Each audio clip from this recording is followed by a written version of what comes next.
Okay, so, last session, Ravenna and Corrid left Griffin's Gate. God, I couldn't remember the name of it for a second.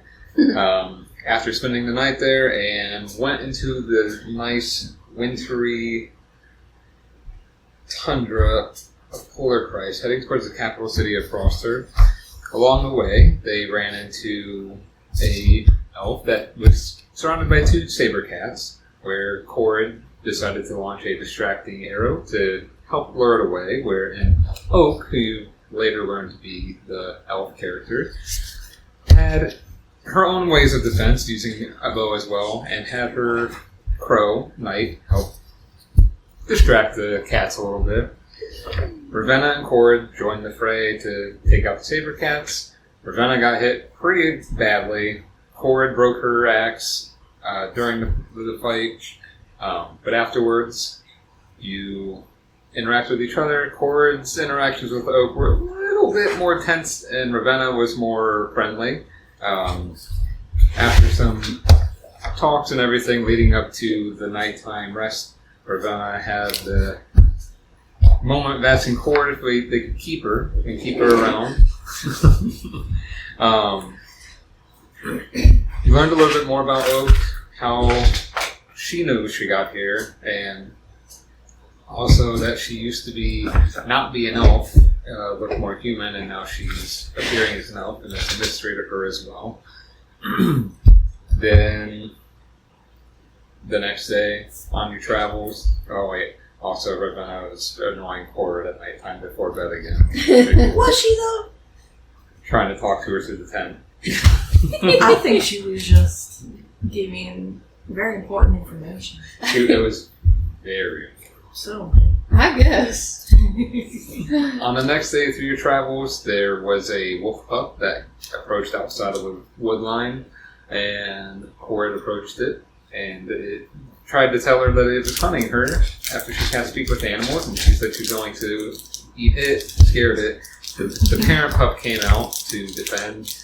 Corrid succeeded in using an intimidation check, and they went to go away. Corrid ultimately ended up giving them some of their food.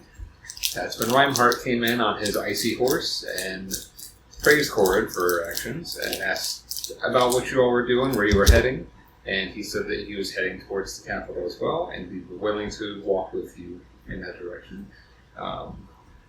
So that night, you had rest and some conversation with Reinhardt. Oak didn't really trust Reinhardt. Corrid didn't really either. Ravenna was Ravenna, talking as she normally would, and this is polite. He enjoyed her.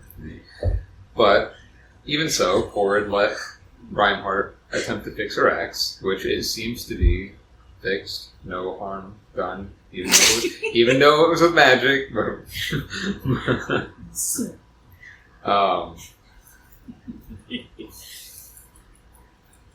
Ravenna stayed up on watch with Reinhardt. Oak took a couple of watches as well. Got to know him a little bit more. He not learning too much. A lot of it was just normal general chatter, learning about the animals in the north as well, and Ravenna arguing with him about the diabetes monster being what's controlling up north. He said no. But just wait, it's going to be up there. Also, that night, before Corrid went to rest, had some conversations with Meredith. A little more pleasant than the usual ones, even though he still liked to call you child. Waking up the next day, Reinhardt actually made horses for you both, even though the one before. Ravenna tried to be slick and get on the horse in front of him and do a nice little turnaround. Almost fell, but he caught her. Also, Ravenna seemed to try to make him very uncomfortable on his add-on. It seemed to work. But after a quick day's travel with them being on those horses, they didn't seem to tire, so he could run full speed as much as he needed to. He made it to the capital city of Frosthearth, where he dismounted, told you all he would hope to see you again, and good luck on your travels ahead. And that is where we're going to pick up for today. You are right outside the entrance of Frosthearth, where outside it is a very large mountain where these large stone doors are carved into the side of it. You see two dwarven guards standing on the outside, and you see it on the outer edge, you see like stables pretty much wrapping around the mountains where the trees are, and then like a big fenced-in area, and a few like carts sitting outside the front here. So with that being said, and you are right out front inside the city gates, how do you proceed? We're still on the horses. No, you're off the horses. When Reinhardt went, he had to take the horses. Okay. Is he still there with us? No, he went ahead and went off. Okay. We're just gonna get off and just go walk in. Alright. So, you're leading ahead. As you walk up to the gates, the two dwarves look at you, nod, and open the big stone doors in front of you. Where did that go? Yeah. As you walk in, you see the center of the city, where Reinhardt did mention that this place is built in like tiers. There's a higher tier, a middle tier, and a lower tier. This one looks like it'd be the middle tier, because you mentioned that the middle tier is more like residential. And as you walk in, it is a residential and like commercial hub, where think of it almost like you would typically see in a town square or what have you there. But instead of it being completely like wide open, you see the square up ahead of you where like the residential and all the commercialized stuff are, but then there's like little side tunnels that you see all over the place. When you also walk in, it feels warm. Generated... The blast of warm air you feel seems very contradicting from it being inside of an ice cream. So, yes, as you walk through the door, you feel this big, like, nice burst of heat. Corrid, not so much your cup of tea, but it feels a little good on you. You're not really dressed in warmth. And Ravenna, it doesn't bother you anyway, but you enjoy the warmth once more instead of the cold mist hitting your face.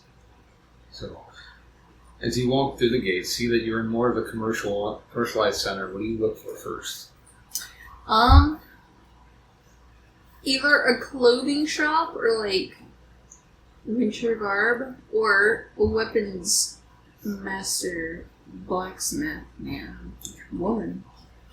Yes, I can get that fast. Bless you. Bless you. Thank you.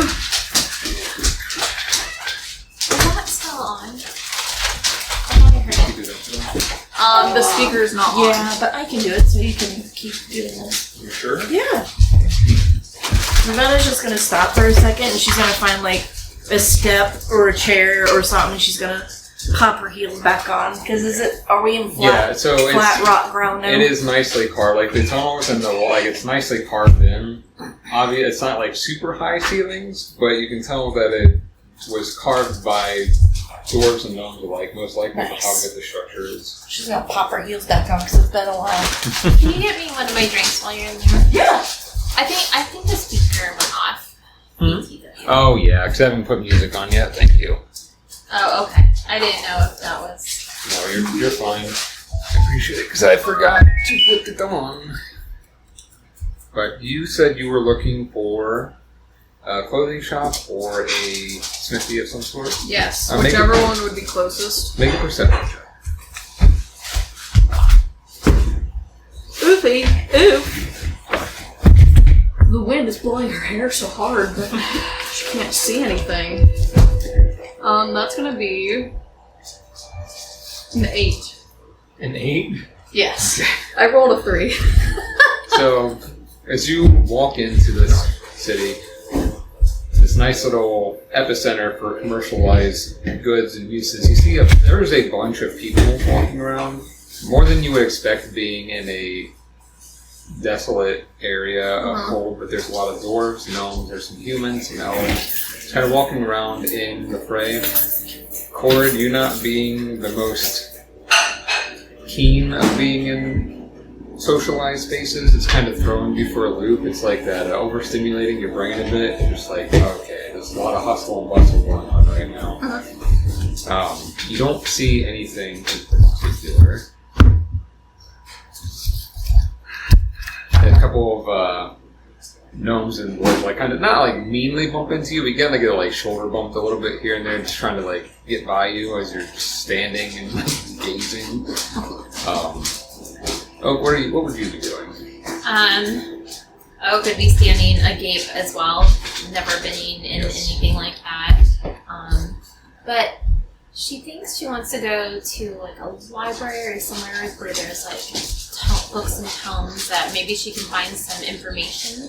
Okay, make a perception check. But first, Yeah. she wants to make sure that she is going to meet up with the gals later. So you want to go off on, like, when you're going to it, you want to go off on your own to try to find a library? I don't know. Are we going to things together? You can. Are we I going guess to up to things together? That's or all. should we split up? Let's see what Ravenna says when she gets back. Oh, Ravenna. Why is your burrito so big? I've not had a burrito that big in years. I swear to God, what is the Marion Chipotle doing to me? It's hit or miss. Sometimes they're super big, sometimes they're super tiny. That's what she said. Oh Courtney no. said. It's about how it's made. That was so close. That was close. I was about to ask if you need a napkin. Oh my gosh.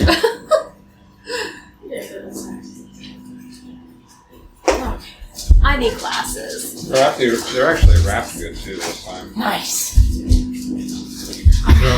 So, Hope was just saying, Yeah. asking if you were wanting to stick together or if you're planning on splitting up.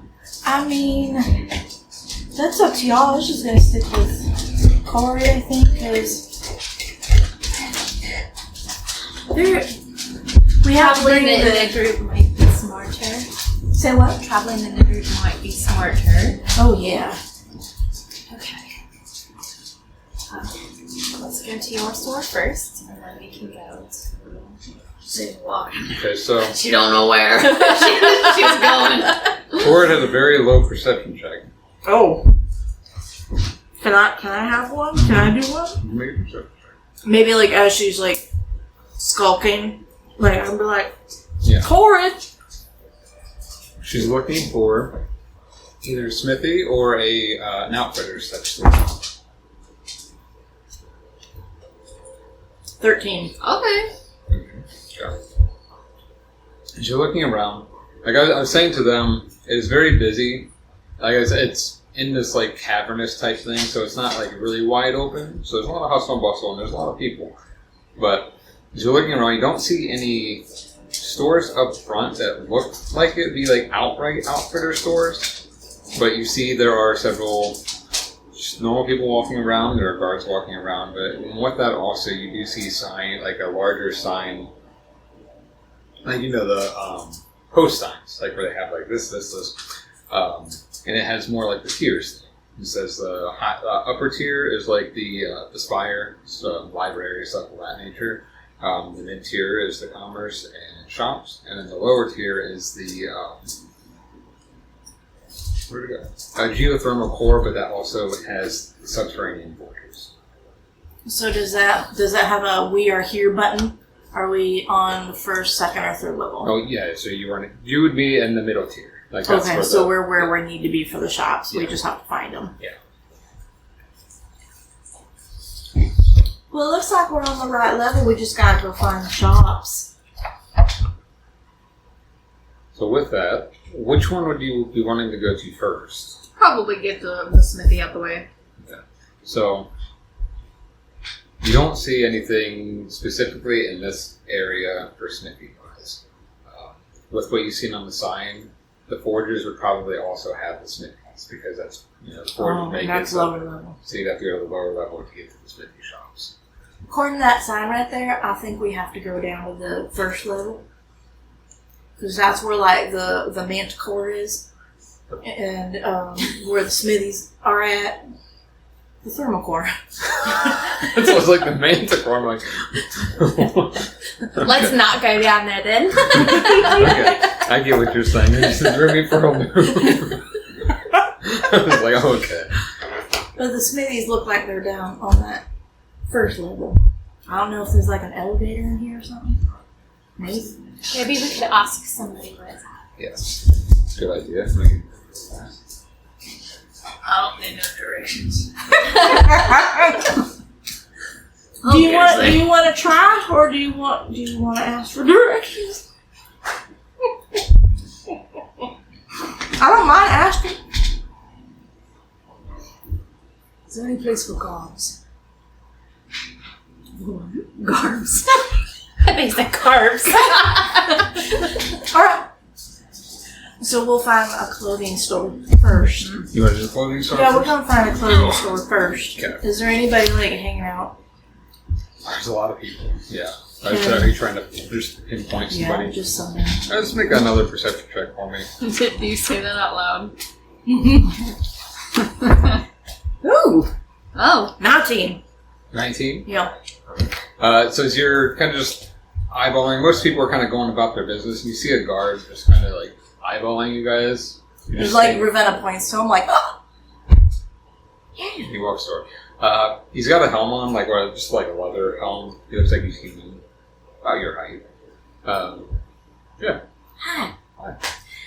Can you point us in? I got two questions. Yes. Can you please point us in the right direction for a clothing store?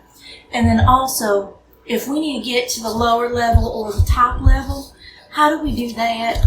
So for the lower level, you have to take the sub passages.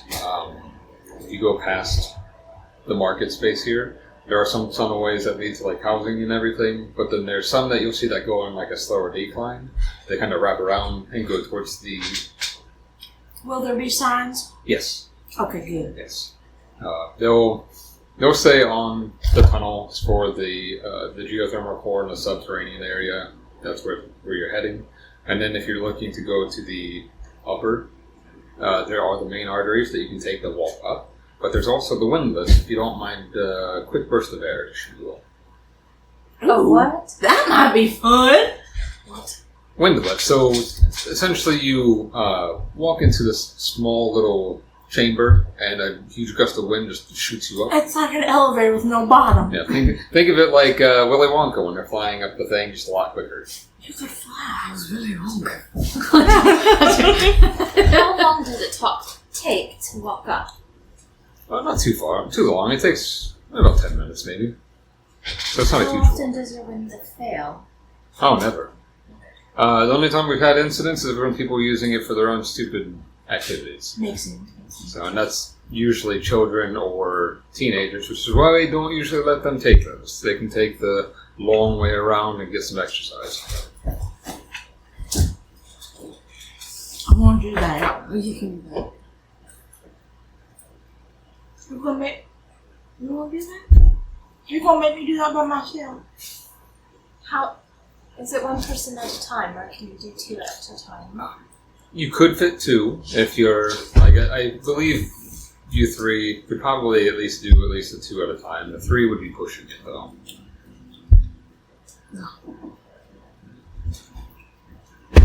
I think you need a little.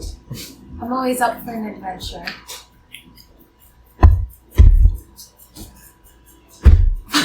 You're not scared, are you?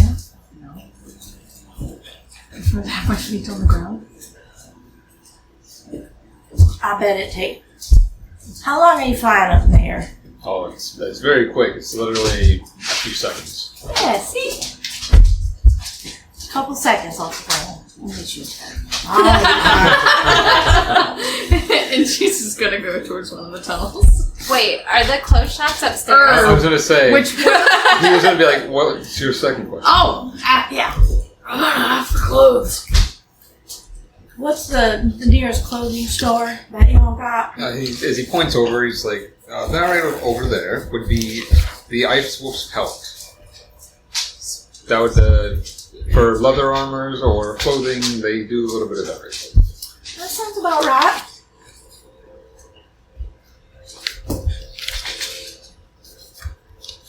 She's gonna start walking there. Is anything else? No, thank you for your That's it? help. Huh? Yeah. Are you planning on staying in the city? She'll look back at Corrid. But Corrid's walking. Yeah, Corrid. I don't know, but it's probably a good idea if we know, like, where there's, like, is there, like, a tavern /inn somewhere, or, like, There is. Yeah, so there's two right up here by the front. As he points in the direction, there's one on the left side, one on the right side. That's good enough. This is right here in the middle layer. Yeah, so we like to try to keep it good for everybody to, when they travel through, not to travel too far to get where they want to rest. You know, people travel through the cold. Not the best thing for everybody. But there is the Chardon Tankard, and then there is the Glacial Hearth Inn. All right, thank you. You're welcome. I hope you enjoy your stay and find what you need. She gives him a really big smile. Like Yeah. he just smiles back and goes back to what it is. All right, where'd Corrid skulk off to? Do you see her? She went up to the clothing store. Okay. So are you gonna fly with me? I think we should go to the clothing store first. No, I know, but are you gonna fly with me when the time Absolutely. comes? Nice. All right, where's Corrid? Can I see Corrid? Isn't this a city of like a lot of dwarves? You see like a bunch of like 3-4 foot people. Then you see Corrid's back. Not just dwarves. That'd be funny though, huh? There are humans and elves, but you do see Corrid walking amongst some dwarves and gnomes and halflings, and they're like way shorter than Corrid, so. Ravenna. Just for funsies. Because she knows it's gonna embarrass her. Oh my god. She's like gonna, you know how like you can carry your voice and bellow? She's gonna do that. She's gonna go Corrid! And Wait! as you do that, considering you are in a cavernous type space, it definitely echoes more than you normally would, and you see a couple people not phased at all by it, and then you see a couple of people like looking around like, who's Corrid? No rocks are falling, right? Can't cause like No. If it was, it'd be a badly made construction. Yeah, the ceilings it is carved into a mountain, but it is smooth ceiling and everything and well constructed. Where's my Corrid? Oh my god, she'll stop and she'll like turn around. She just flipped her off.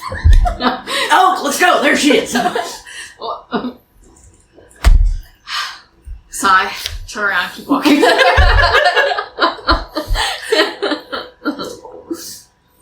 Poor Corrid. Her sigh. You're gonna make me gray-headed. Alright, so if you go to the Iceless Pelt,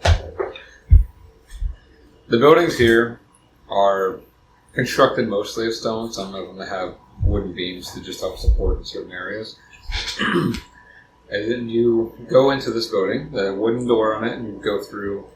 You see there's a lot of leather armors, it's similar with how it was in Griffin's Gate. A lot of the clothing had the fur shawls, like very warm and layered clothing.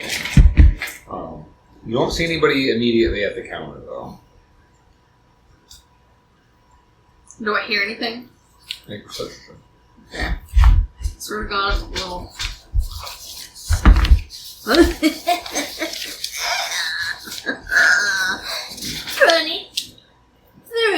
Wait, Wait, what was it? 22! 22. I don't know how to do math. No draw.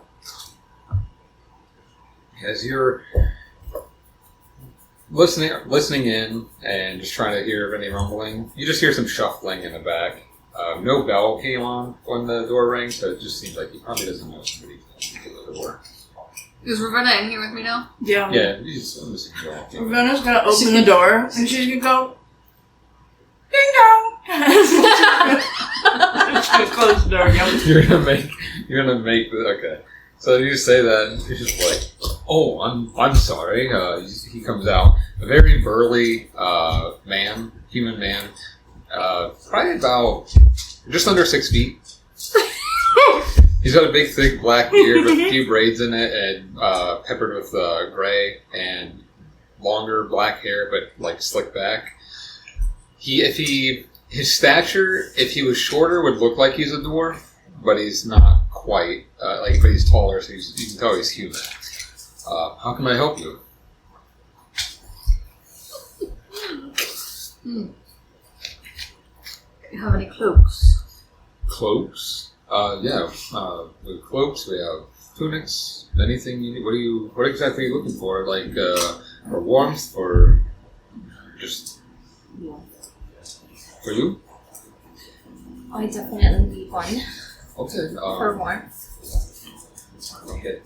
I like to ask first, what is budget? What's your budget? I don't know. Do I roll for that? Did you not roll for gold? Did I have you not roll for? Well, how much gold does it say you have in there? Does it say any at all? No. You look. Where do I see that at? Go under your inventory.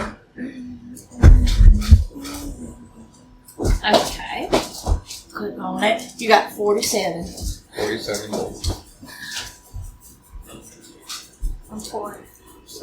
I could make you something. Nothing too fancy, but if it's something just to keep you warm, I could easily make something rough to be well within budget. Is it something that could blend into the surroundings here? I don't have very much white, unfortunately. Light browns I could do it if you're like in forestry, it might help, but nothing in terms of white or even cream currently to help you truly blend in. We usually reserve that for guards, hunters, and anybody who needs to truly blend in our forces. But I can give you something more of the wood-like variety if you like. That'll work. So as he is marking that down, does anybody else need anything? Ravenna's just kind of off with her hands on her hips looking at everything. Do you need help, Miss? No, I don't think so. Thank you. You're welcome. He's eyes your close. Like, you guys come from Griffin's Gate. I see the craftsmanship. Mm-hmm. She like pierces her lips and she like, Why? What's wrong? nothing. He's a very wonderful, nice, respectable fella. You don't have to lie. Are you his friend? I don't keep many friends. Is he one of them? He would not be one. Okay, he's an asshole. You are correct on that. I kicked his door. You kicked his door? I did. I don't usually, He was rude. I don't usually promote shop vandalisms or anything, but Well, I didn't vandalize it. I just shut the door real hard. I can understand that, especially if he made you a bit, peeved. Rude. And nothing for you other than, alright. I think I can get you a cloak made for about 10 gold pieces if it works for you. You Is didn't that get the nothing? price? It'll be Where is it? How much is it? 10 gold pieces. Yeah. It'll be, like I said, it won't be the fanciest, but it'll be fur lined around the back and also the hoods. Didn't you need Okay. something? Did you just ask me if I needed anything? Yeah, I said, didn't you need some? Didn't we come up here because you needed to come up here? Why? She came here for me. Oh, So you gotta go. I must have been not paying attention about that. I'm sorry. You seem distracted. I was putting my shoes back on. The acoustics. They're great around here. I'll be able to find you in a jiffy. Please don't.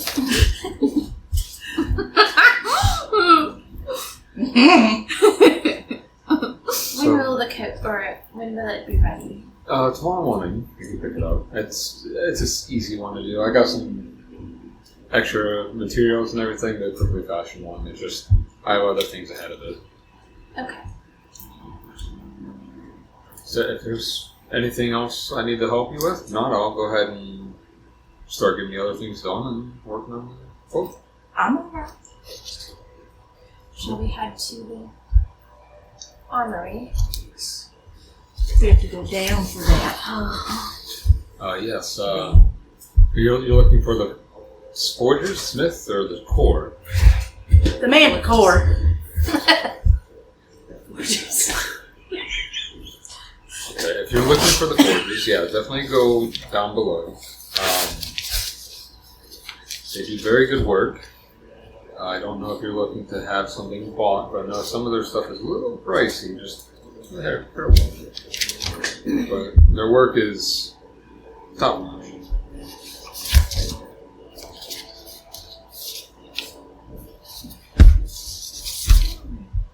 But that's not. We don't get to blow down. We can go blow up. We'll just follow this line instead. We have to walk down. Thank you. You're welcome. Have a good rest of your day. Have a nice day. Hope you enjoy Frosthearth. And then we begin walking outside and Yeah. down to the So you walk, Corrid just skips down the stairs. as you walk, Skips down the stairs. Shit, I was thinking about Corrid. and then our chords are skipping. Corrid skips she's now. not. It's canon. No, it's not. and I just look at Corrid like, what the fuck? As you walk out into the streets again. I found a souvenir cup.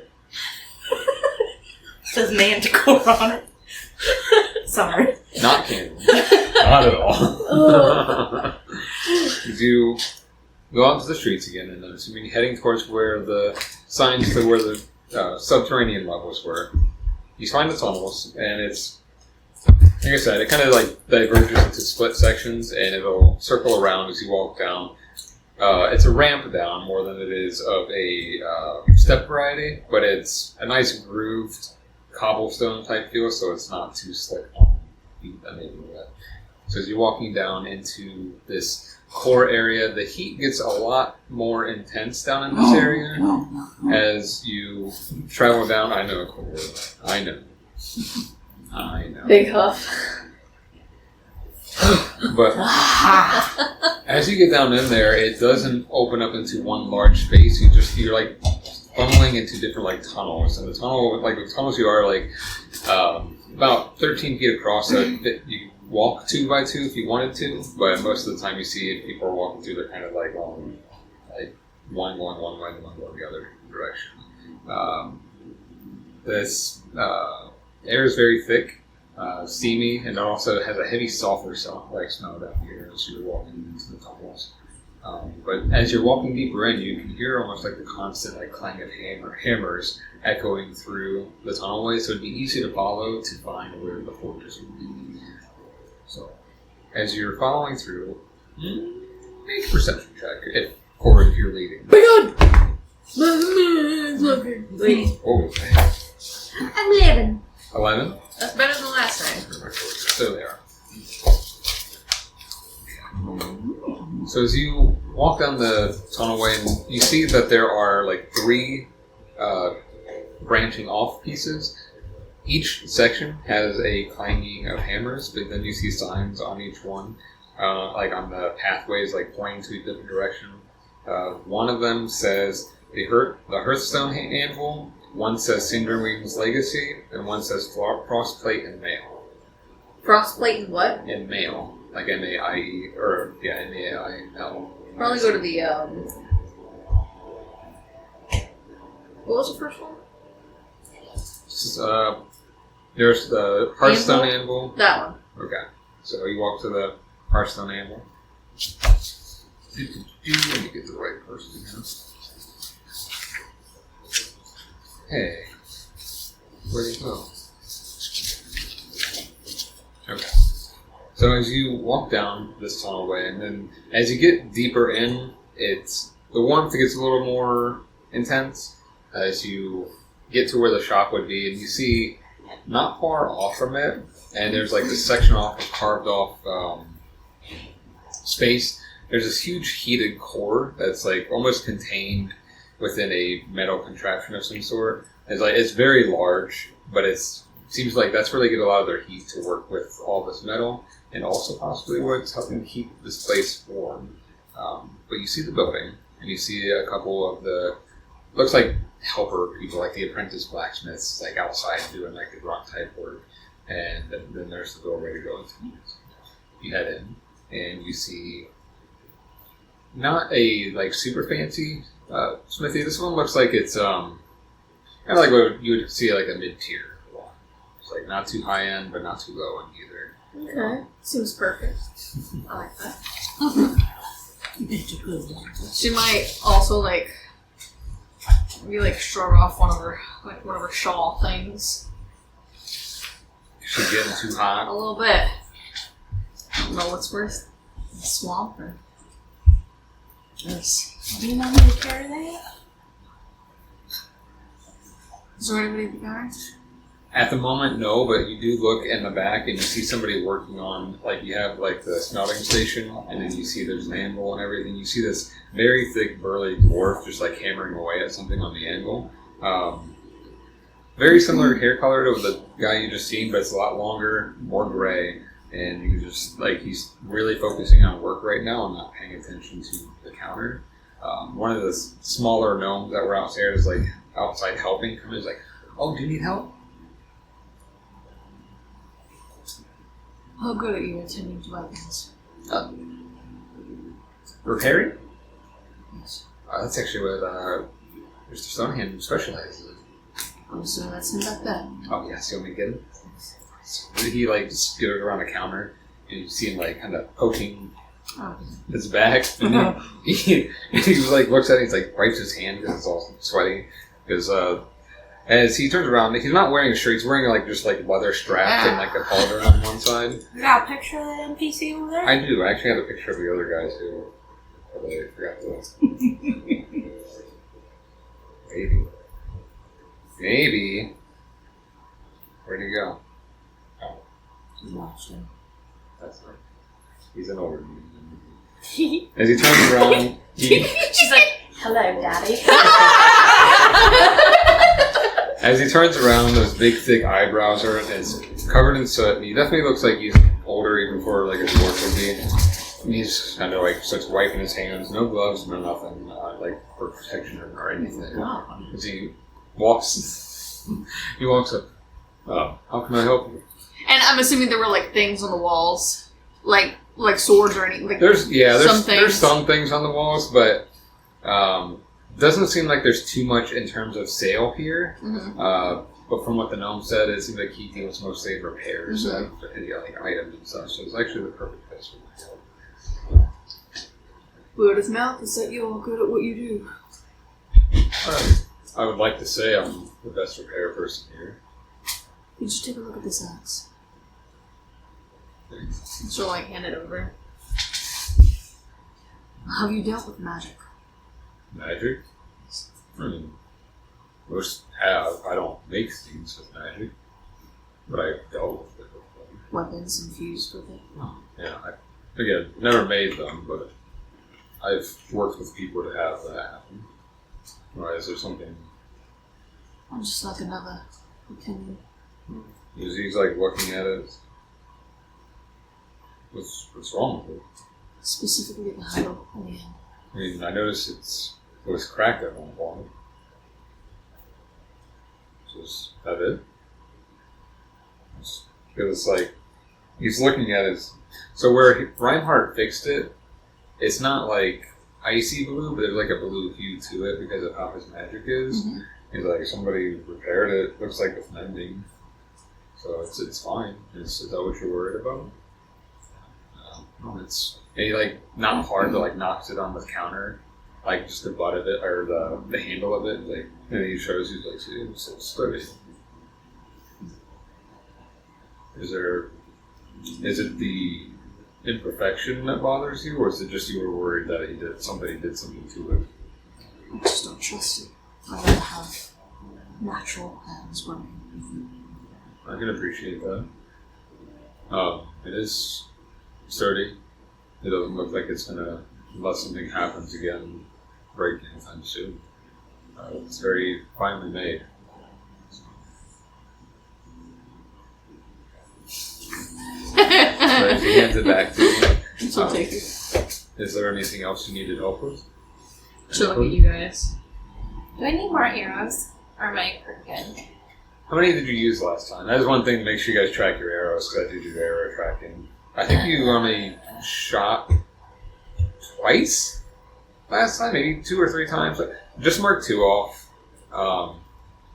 Keep it in mind too, because if you go and like after you shoot, and like you can have the opportunity to recover arrows. They won't always break on impact. Okay. But arrow tracking is something like one of the few inventory things I do actually do. Okay. I'd like to purchase 2 arrows. Just 2. Can I put more in my quiver? I usually would say like the basic quiver. I know they say 20, but 30 is usually like the mid limit I go to first. So you can put up to 30 arrows in your quiver. Okay. So I have 18 right now? Okay. So then 12 arrows. So I can give you a bundle of 10 for a gold piece. That'll work. Just so you want a bundle of 10 for a gold piece. Yeah. As he gets behind the counter, it's like, there's you, and there you go. And she's gonna give like 3 gold. Oh, thank you.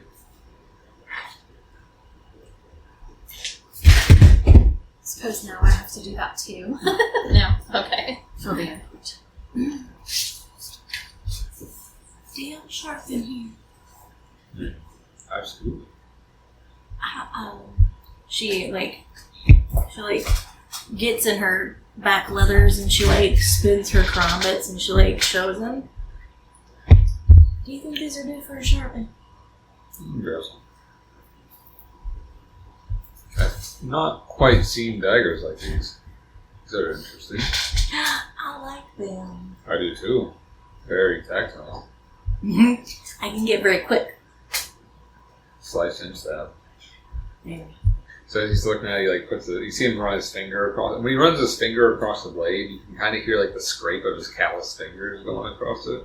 He's like, they're not terrible. They could be sharpened for if you want them real quick. That would be great. I'd pay. Honestly, it won't take long at all. If you want to, you can, but I just charge you a gold for it. That's fine. And then she's gonna is he behind a counter or just in? Yeah. She's gonna turn away from her girls and whisper, "You got any of them fancy arrows? Ones that explode on impact or anything like that?" I don't have any, but some of the other shops do. Okay. I typically strictly work with repairs and improvements and stuff. Okay. So I'm that. So and then you got the other 2 that deal with that. If you want to get the best for it, you would want to go to. Where'd you go? I just had it in front of my face. Oh my god! Why? Why are you doing this?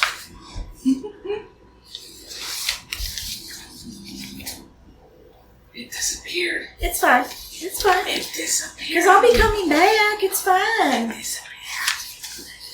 Where'd it go? I was just looking at it. It's fine. I'll be coming back. I was literally just looking at the paper. Where did it go? I didn't take it, I swear to God. I believe you. What paper? It was It was my paper I was looking at because I had it up for the forges and stuff. I was just looking at it.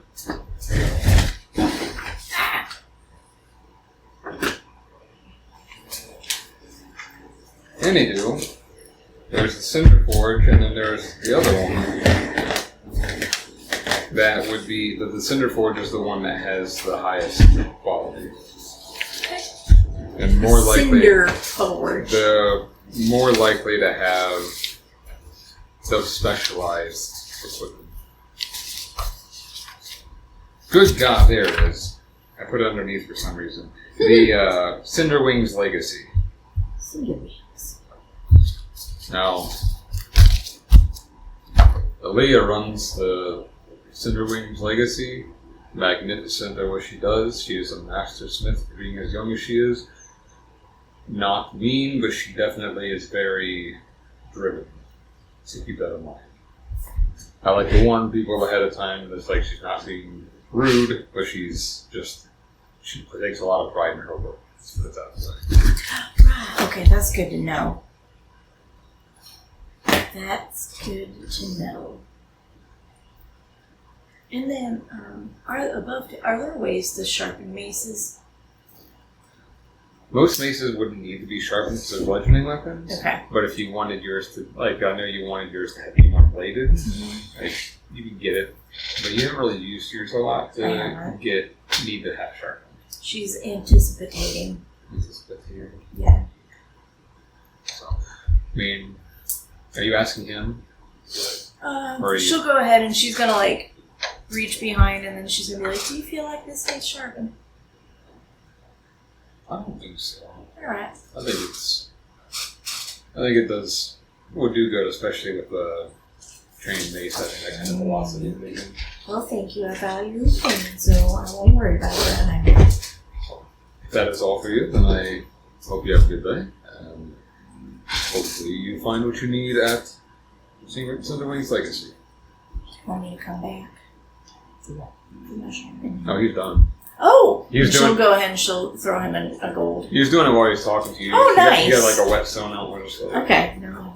She looks at it.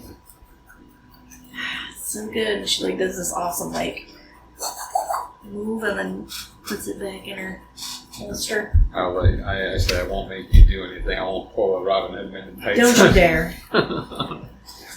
You ever seen Men in Tights? Oh, okay. Have you seen Men in Tights? I have, but it's been a long time. Does he cut himself? No, he like puts his daggers in his holster, but he cuts, his pants off.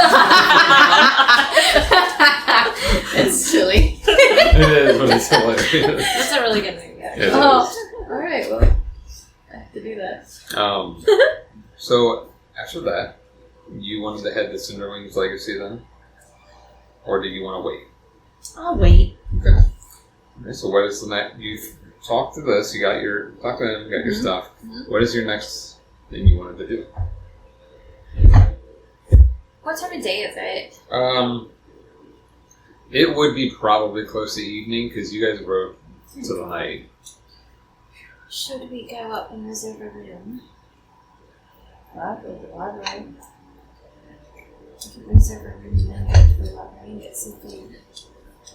I'm fine with whatever. I'm not gonna do any of my stuff this time around yet. We gotta take the cats, and then we have to bring the cats back, right? So we're gonna be back, so I don't really need anything to do right now, so I'm just following y'all along.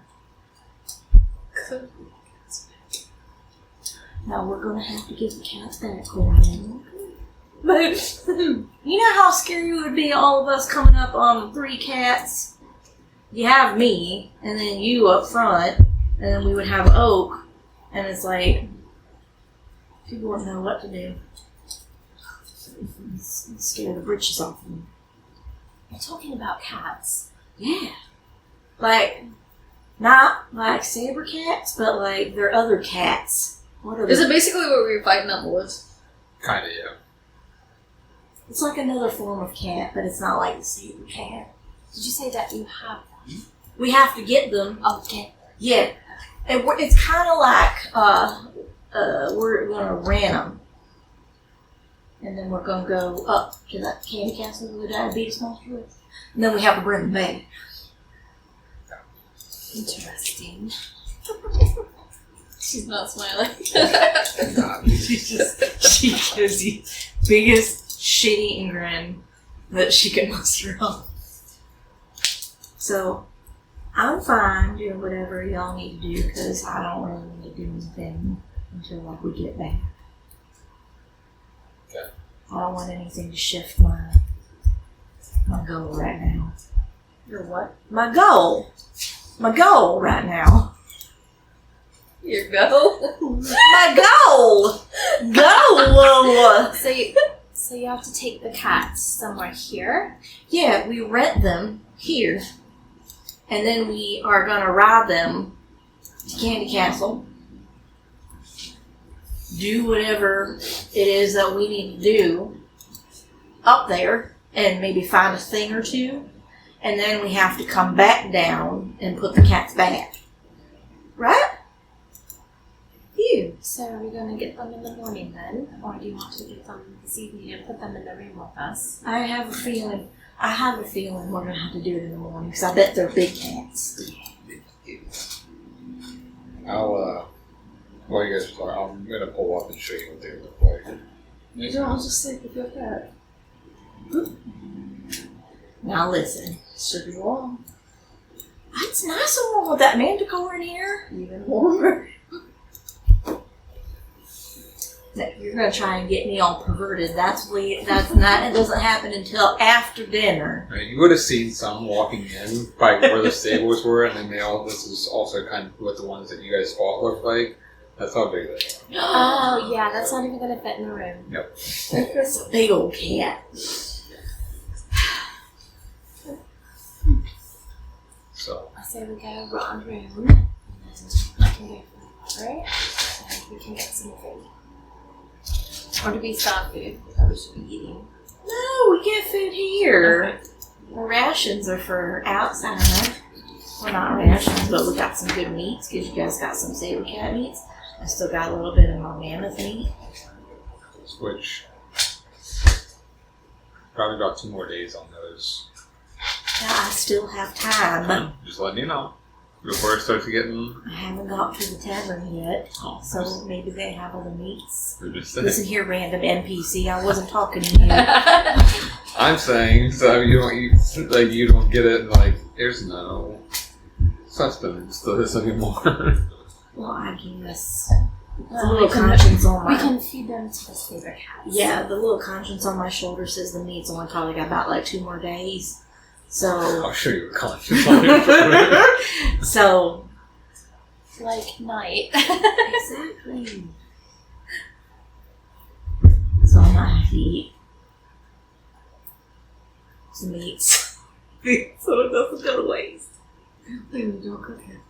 Huh? Good thing you don't cook it. I know. See, since she doesn't cook it, does it really matter because it would spoil. That's why I was telling you. Even if it's cold, it's cold. It's cold, but you're keeping it in a warm pack. Warm. What are you thinking, Corrid?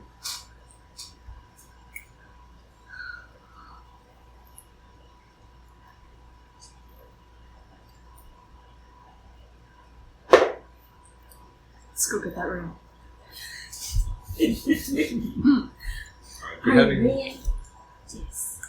You're heading towards the end. You have 2 different options in terms of which ends you would go. Do you have a preference on what you want to seek out, or do you just want to go to one of the random ends? The closest one. But if we walk in and it's super prissy, she's gonna walk back out.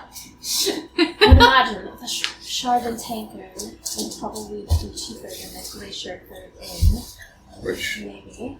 you are correct, because when you go to the ends that he was directing where they would be, there's a much larger inn, and that is the the Glacial Earth Inn. That is pretty much on the onset of coming in the doorway. And then there's a sign you see heading towards the Shard and Tankard, which is a little bit off the beaten path, but it's smaller and a little bit more rustic. That's where we're going, baby. Alright, so you head towards Shard and Tankard. You head towards the Shard and Tankard,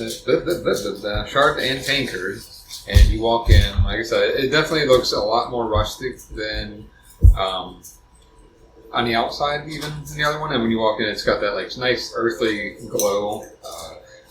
The building is made mostly of wood, as opposed to some of the other ones that are carved into stone or made of stone. This one's mostly made of wood. You go in, you see a larger, burly man behind the counter, short hair, rough-looking face, and a thick beard. Just like you see him wiping down the counter with a rag. There's a few people in there. You see a couple of dwarves like sitting by where the fireplace would be at the table. You see a human at a bar sitting next to a gnome, and then there's a few empty seats at the bar, and there's some empty tables.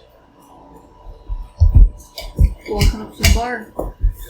You walk up to the bar, and you see him wiping down the counter. And say, "Hello. Oh, How can I help you tonight? much for a room. For a room? For the 3 of you? Or are you separate room?" I'll be good. Unless you Do you have want a room with both alone. multiple beds? I do. We have one room that has like 2 underground, 2 bunks. We have the option for rooms with 2 beds and a cot, or just a couple of rooms that are just a single bed. 2 beds and a cot. 2 beds and a cot. Alright. Just be 2 gold pieces.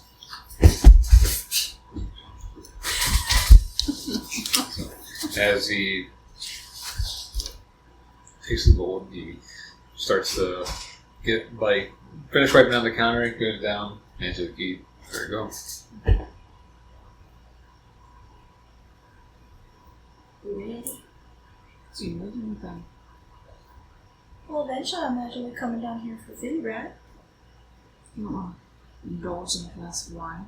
Not right now. If we can unpack like all of our pack stuff, and then we can come down for some food.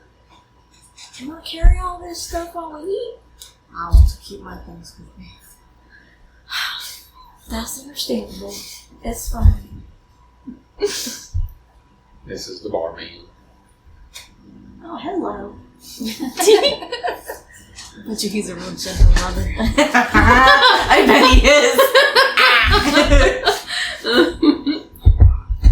Alright, so what do you, if you have to remember the key, what are you doing first? Are you saying right now, it would be pushing past like 9. Go put my stuff down. Are you like Corrid and you want to carry your stuff? I don't even know if I have anything. Do I even have anything other than my quiver and my knife? Like, usually when you're out and about, even with hunting, you have like a satchel or something, like a bag to keep your normal stuff in. Okay. So you'd have something like that. Okay.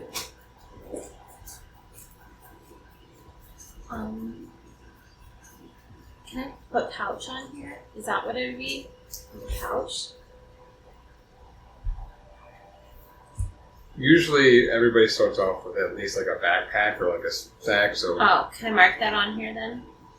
you wouldn't have to really worry about it. Oh, okay. Because it's like just the general inventory, so you're fine. Okay. Because you guys gotta have something to carry all your stuff. Yeah, I don't usually worry about carry weight too much, unless you start carrying a bunch of large weapons or something of that nature. What's our room number? 3. Thank you. You're welcome. What is it? The key. Oh, okay. And so she'll go ahead. She's gonna go towards the rooms. Oak, are you coming or are you keeping your stuff too? I'll just keep my stuff. All right, fine. So that's gonna go up. She'll go into the room. She's gonna pick one of the beds. Yeah. Since no one wanted to come up with the bed, I get first pick. So she picked the bed like closest to the door. Okay. And she's gonna straighten up her hair, straighten up her makeup, put a fresh coat of lipstick on, and then she loves how warm it is in here. Like, obviously the cold doesn't bother her, but she just feels really good right now with just being able to be warm. And it kind of reminds her of home, so she's gonna go in and she's gonna take her jacket off and she's gonna pile her stuff up really neatly on her bed.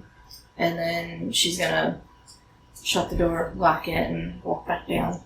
You see Ravenna walking back down, now dressed down to no jacket and wearing her cut-off shirt and her nice vest, or what is that name? Oh my Corset. God. Corset, thank you. My brain. So, nice green corset, dressing a little more comfortable. You see like her smoke tattoos that are coming from here that are hidden under her collar, and they like go down her shoulders and come to her elbows. She's not looking directly at you, but you can like see her like looking at you from the side a little bit. And she's like looking for everybody. And then she's gonna like go ahead and she's gonna start walking towards the girls. With a little bit of sway in her hips, just because she's feeling being sassy right now. Oh no. So as she was doing all of that, Corrid probably wouldn't have left, but she'd, be leaning on the counter a little bit. So what can you tell me about that storm up north? Hey. What have you heard? Making the animals crazy. That's really about all I know. Animals crazy, coming down. Some hunters who come through here say there are other things coming down from the north. Stuff that we typically don't deal with. The Hunters Guild in this city. Not a guild. It's just kind of like a way of life up here. So they go out, get a lot of our resources. Aside from obviously the mines and stuff, furs, pelts, and everything else are lumber, big sources of what we need.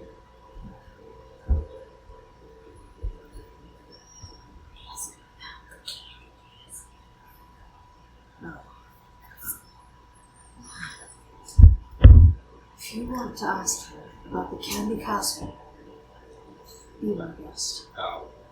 What now? Like what my friend said, she was talking about how like the animals had been acting crazy, but apparently there's been a bunch of people that are trying to head up north, and there's like talkings about a candy castle. And I was wondering if that was like real. I've heard rumor. Sounds ridiculous, but I've heard rumor.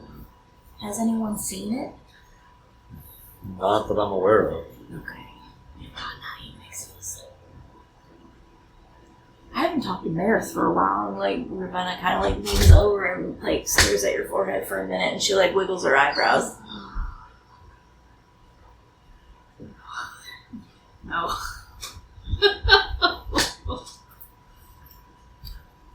Cool. So we don't know if Candy Castle's alive or not. Still. Surprised you didn't ask him about the diabetes monster. Well, if he doesn't know about Candy Castle, he's not gonna know about the diabetes monster. On his side of a stop. That's because Romhart had a decent idea about Candy Castle. He was like, "Oh yeah, things," but like I won't trouble this nice gentleman with that story just because he's like, I don't know. He's just kind of looking back and forth. He looks at Oak being quiet and just like. Oak's just like following the conversation also. You got wine here? I do. We have some nice earthy white or reds, and then we have a few little white wines. Those we. Do you? I know this is like opposite of what you just said, but do you have like a nice, like sweet red? Sweet red. Yeah. I don't know if we have any left. I can check. If not, that earthy red sounds good. Alright. What you want to drink?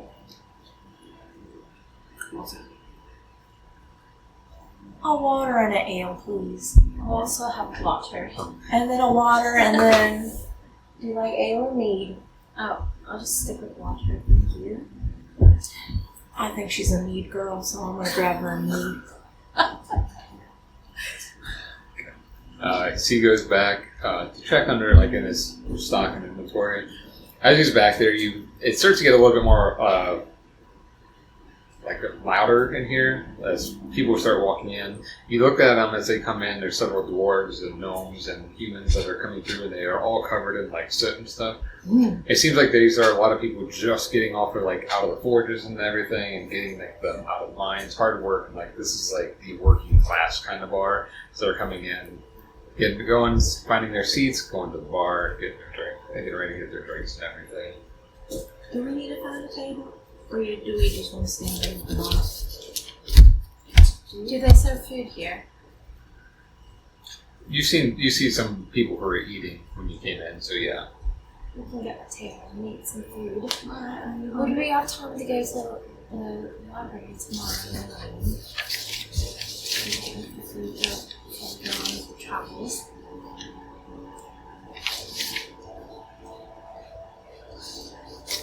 How long are you wanting to do your research for? I don't know. What is it? Almost 9. Oh, I can go. I'll just go this evening. You sure? Yeah. Alright. As long as we get some food in your belly. Listen, my grandma always says, if you have hospitality, you know, you have everything. So we gotta make sure that at least your guys' bellies are full. As you finish the conversation, he comes back out. He's like, got a little bit of sweet red. Enough for one glass. That works. So as he gets the glass out, pours it, and then he gets the ale, the mead, and the waters out. So She's gonna. What? And you see this. Right now, she's taking on Corrid a little bit.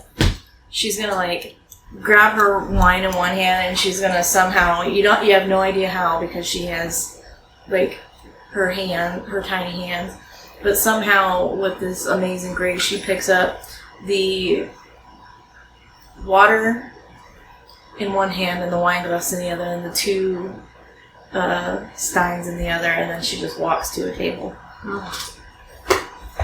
She's gonna watch her walk away for a second. And then she's gonna like look out to the crowd, and I know it's a bunch of like city workers.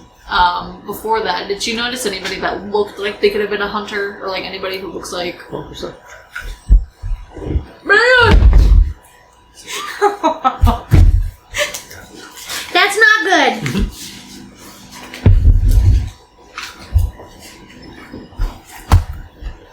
8.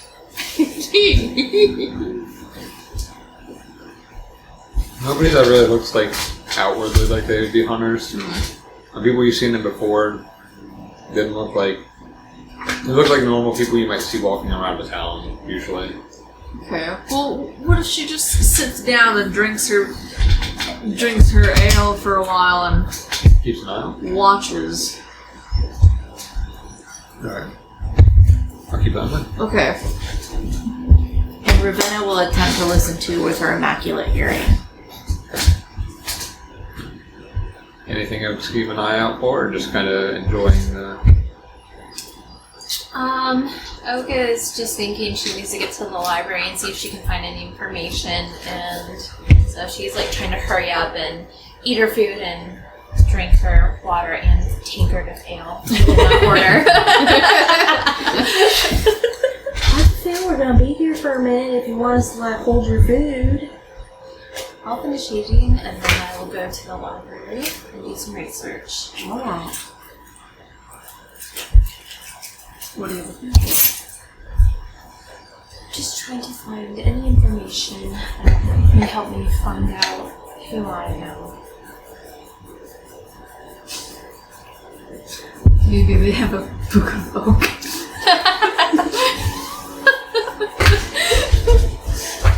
Some context.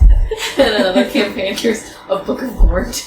And it's not what you think it is. Okay. It's basically corn. Oh. But like, he wrote his name on it. And he's like, it's the Book of Gorn, but like he just randomly picked a super smutty book up.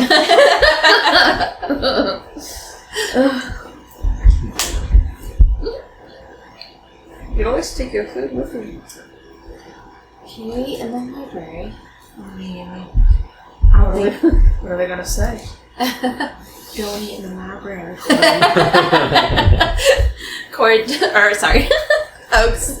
Like, I'll just finish really quick and then go and head out. So, she's like eating fast.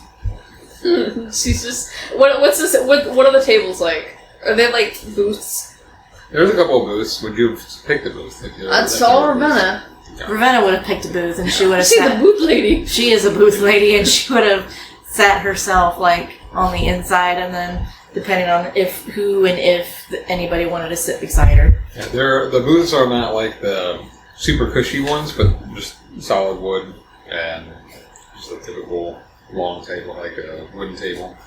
But yeah, so there's booths. There's some table, like circular tables, kind of skewed about, and then by the fireplace, there's just a couple, like one of those small square tables for like 2 people on each side.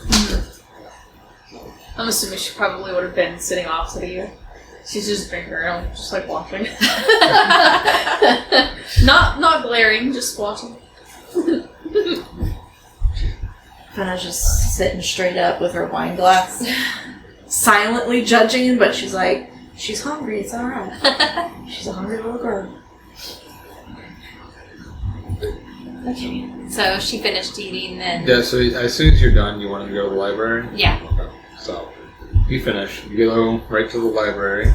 Are you taking the long path or like the... Oh. I didn't realize it was upstairs. Yeah, so like You all get to go to the wind tunnel if you want to. the library and all the like council type stuff, that's upstairs. Okay. So she comes out of the bar or tavern and would it be like over to the side, the wind tunnel?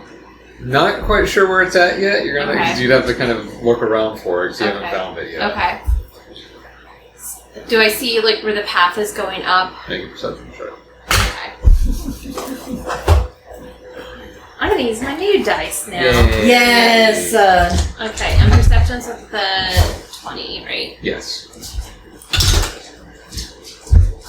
I don't think that's very good. Oh no, it is. Okay, I just blind. Gosh. 14 plus 18. Okay. Okay. Ooh. She's got good eyesight. She's enough. As you come into, like, out of the tavern, you find your way back to where you came in, figuring it's like the epicenter. Good signs, just look. You see where the entrance is.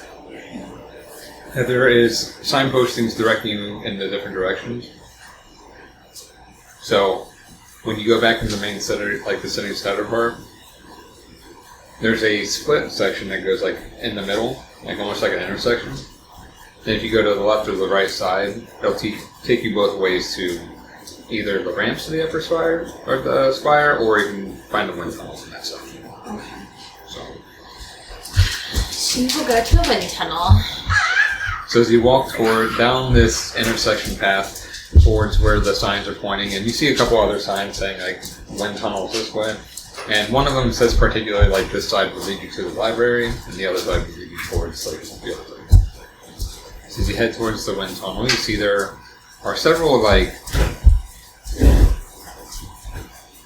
familiar with Harry Potter?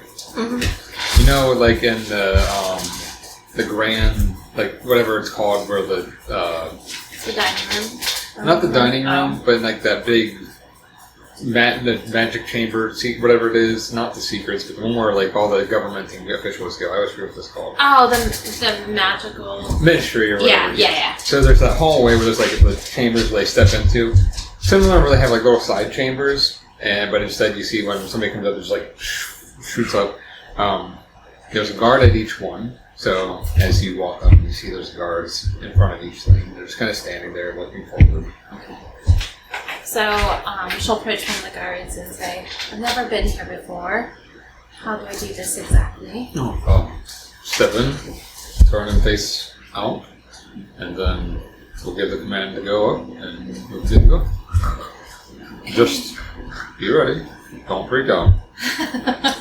Just be a quick gust of wind, and that's it. She takes a deep breath. She steps in. She turns around and she goes, "I hope this is worth it, Ravenna." So, as you step in, ready? Just go to the wind tunnel. Okay. And you hear him like mutter something under his breath, and like in an instant, big gust of wind, and you just like shoot up, and it feels that feeling like when you're on a roller coaster, and it goes like up in your like that's what you feel real quick, and you're there. You look down, and it's like this almost invisible platform, but you can kind of make it more translucent. And when you but you're on solid ground, and you're just up on the next level. Okay, so she steps out of it, So and then she goes, "I wish I wouldn't have eaten first." Eating fast too. Yeah. On top of that. But as you step out into the upper spire, there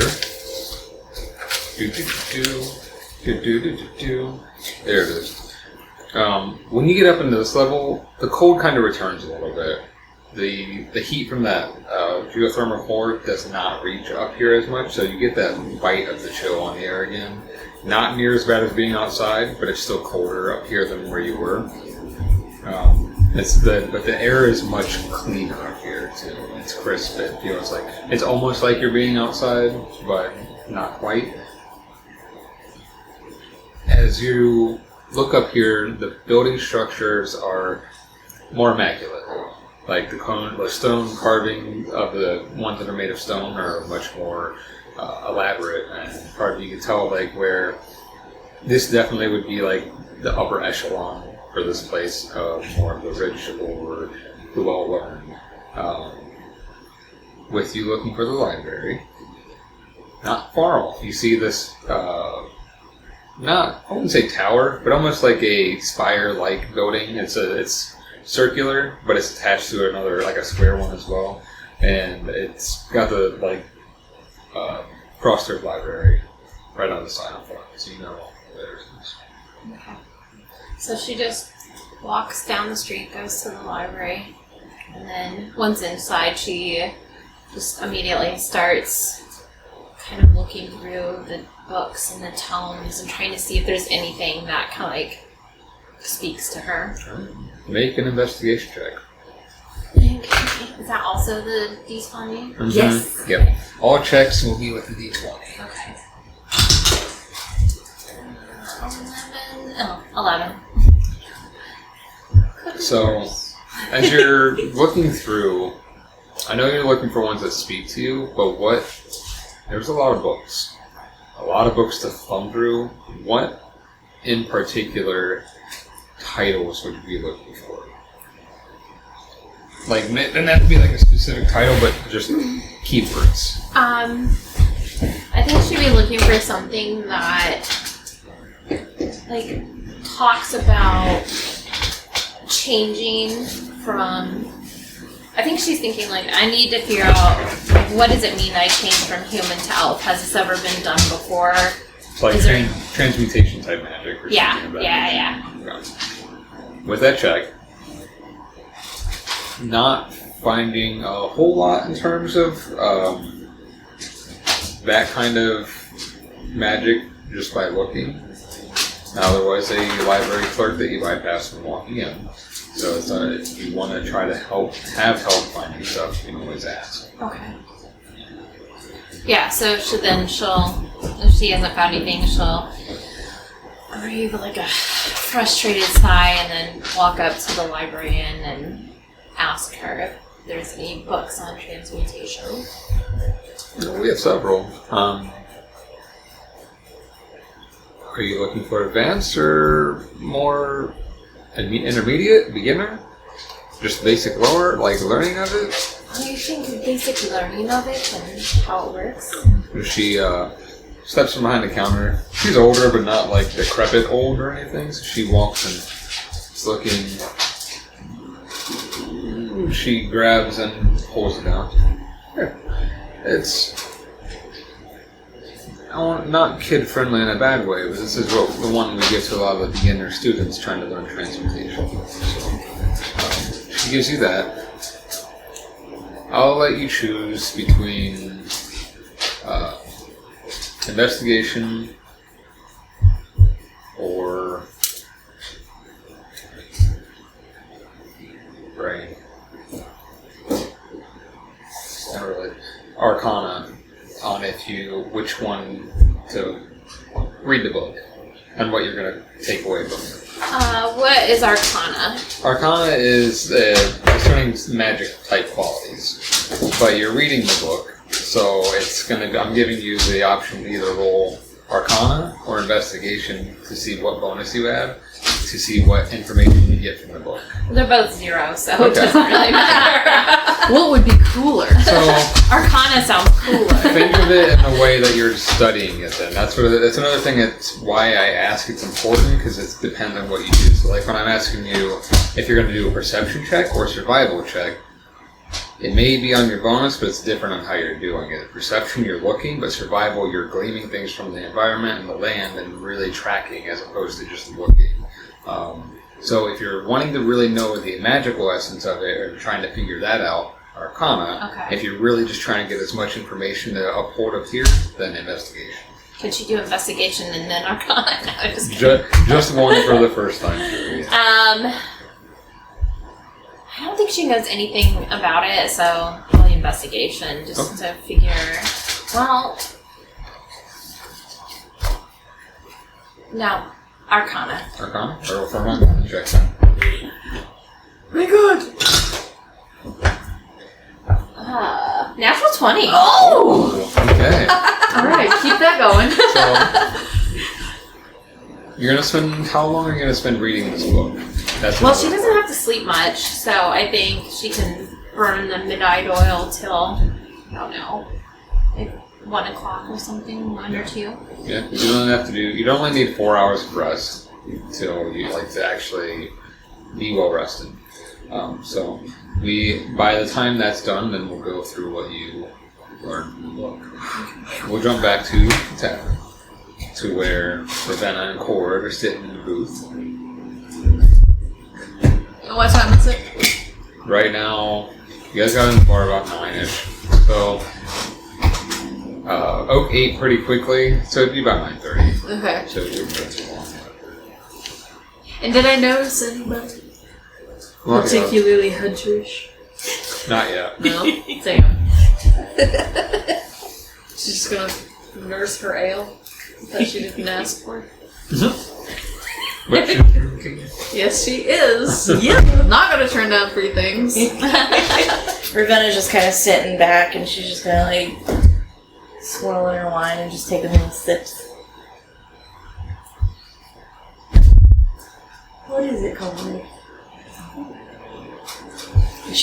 She's gonna lean forward with her immaculate posture. So, can I notice that she's like paying a lot of attention and like listening? That is a natural 20. You have a high insight too, I think. 24. Okay, so you definitely notice that she's not completely focused on. Not that she's always completely focused on you or anything, but you notice that she's definitely being more aware of surroundings than normal. What are you listening or looking for? Anybody that might make our journey more pleasant? Like a guide? Somebody who knows, somebody who's been there. I was gonna say we could probably ask Reinhardt, but he didn't know about the castle either. But I'll help listen. I'm not very good at hearing, but I can pay attention on myself. Seems like it's the working man's night.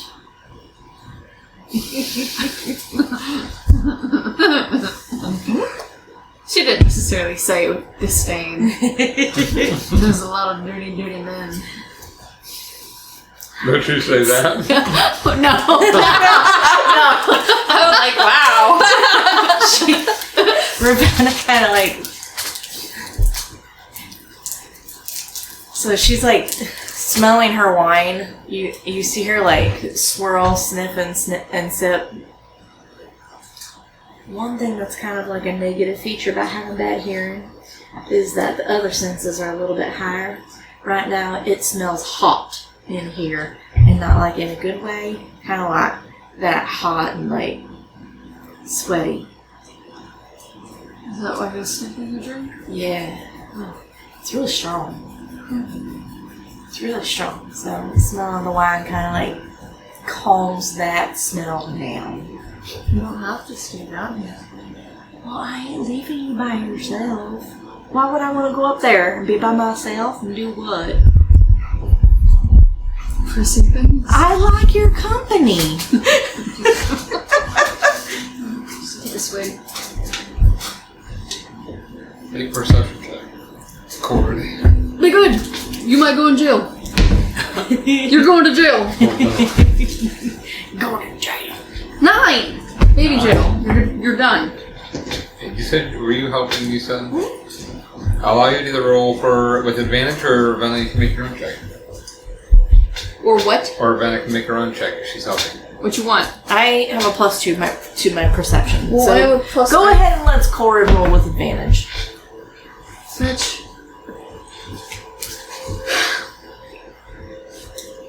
12. No, it's not. Okay. Woo! You're being hyper vigilant, so the DC was a little lower anyway because of that. And so when you're kind of looking around and Ravenna, assuming for how your taste in people are, you see this woman walk through the door. Black hair with like gray streaks and a a long single braid over the shoulder. Face looks very stoic, sharp eyes, bright blue, like bluish gray, and like her eyebrows are like a very determined looking face. And she's wearing a leather armor, but has also like this like silvery blue plate on it and a big fur shawl. Her height is about 6 foot. Not too tall, not too short. And as she walks in, walks up to the counter, looks like somebody who might be from the wilds, like Corrid. Do you see that lovely lady that just walked in the door?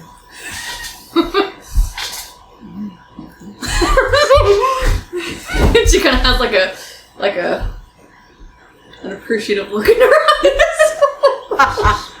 Yeah. Yeah, she does. I think she might be somebody that you might want to talk to. She gets up. Ravenna wants to see this happen. okay, so you're just like watching. Oh, I'm watching because she loves Corrid. Well, she loves Corrid in a friendship way right now. But she seeing like Corrid, like I'm sure she's lumbaring herself over. No. She has some swagger. Oh, she has some swagger? Yeah. Okay. So watching Corrid do her thing, and she's watching. How do you approach Corrid? She's gonna walk up there. Is she standing at the bar? Right now, she's standing there talking to the bartender. She'll stand, like if she's like right here, Corrid will be like right here. How are you standing? She's gonna lean on the bar. Like this? Not like not necessarily like, Okay. but like. Are you leaning like angled towards her, or like looking forward? Looking forward, but head turned slightly. This woman is talking to the bar, or the barkeeper, and all of a sudden she's like, "Yes." Oh, damn. She doesn't even look at you. She just says yes, and straight up. Buy you a drink.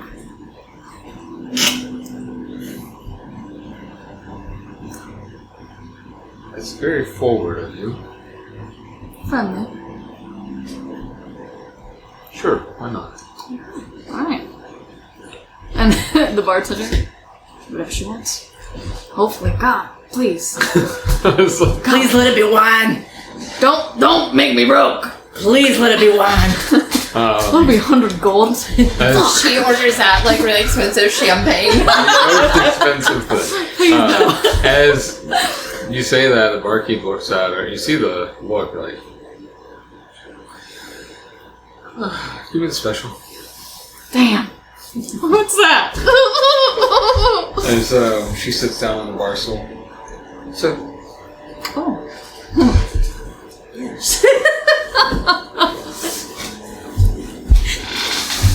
so what do you want? You look like you're capable. You've been out to the wilds. I get that a lot. I don't know if I should take that as an insult or a compliment. Never an insult. Oh, all the time? Up north. All the time? How far? As far as I can go? We're heading that way tomorrow. And she looks over at you. The whole time, she's kind of just been like looking forward talking, and then she looks over at you, like sizes you up. She doesn't do that. I know. That would be like, she sizes you up. You know it's dangerous up there. Of course. You look capable. She says it in a way like kind of saying the way you did. Wait, hold on. Don't say anything yet. Just say. Is it an insult or a compliment?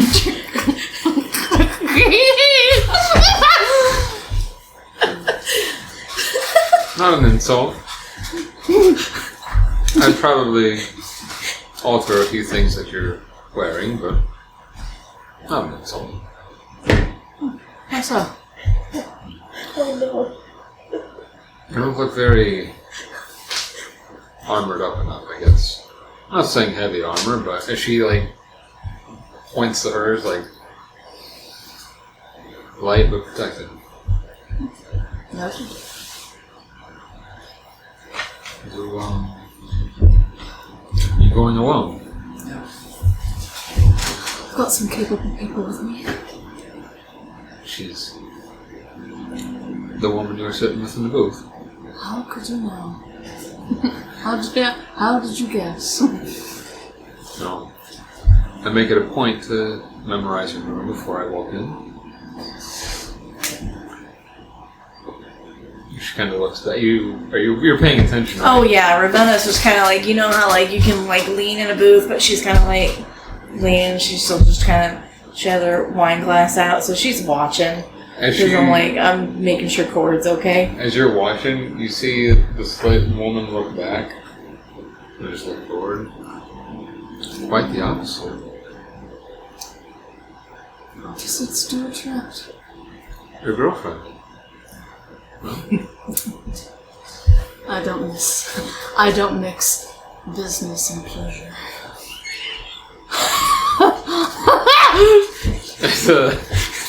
That guy brings out the drinks and has it. You see, wait, did you get one for yourself? No. Mm-hmm. He brings out the drink and it's a large glass. And it looks like it would be ale, but it's kind of mixed with like a reddish tint to it. And it's just like, shame. He drinks from the mug. Can Ravenna do a insight check? Well, what? 'Cause you don't Just from far, I guess it would be perception check, because she's very curious about what that drink is. Oh, you need that. Yeah. So you can't hear Debbie? I can't hear a thing. Like, wah. 16. 16? You look at it, like, as you see the ale and it's got that reddish tint to it, it's a brighter red. Oh, okay.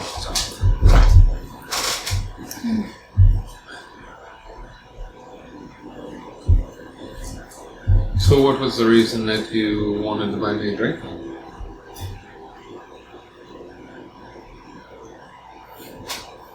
A transaction, hopefully. Drink for any information, any input. Well, how do you plan to get past the storm? I don't have a plan. It's hard enough for us to do. So I heard. So your plan is to go north without a plan. I tend to get information as I go. I can see that. She just drinks and she's looking forward. She puts the drink down. She's already got it down to like the halfway point. Damn, lady, And she then can drink. You see her like turn towards you. Leans one like left elbow on the bar. Sorry. No, you're fine. You're not sure how to get through there, but you're still going to go. What's so important up north that you need to get through that storm? I don't leave jobs uncompleted.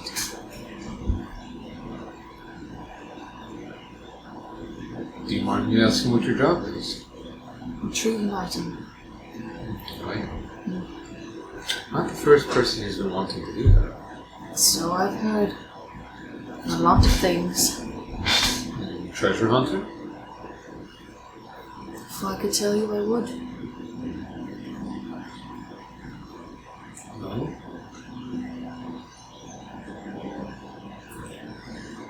All I can say is, I hope that you and your friends are as capable as you seem. Together. I have a good feeling. She takes the drink. Just pretty much downs the rest of it real quick. She smirks just a tiny, tiny hint of a ghost of a smirk. Corrid does? Yeah. Tiny, tiny, tiny, tiny. She like side eyes a little bit. Clocks it.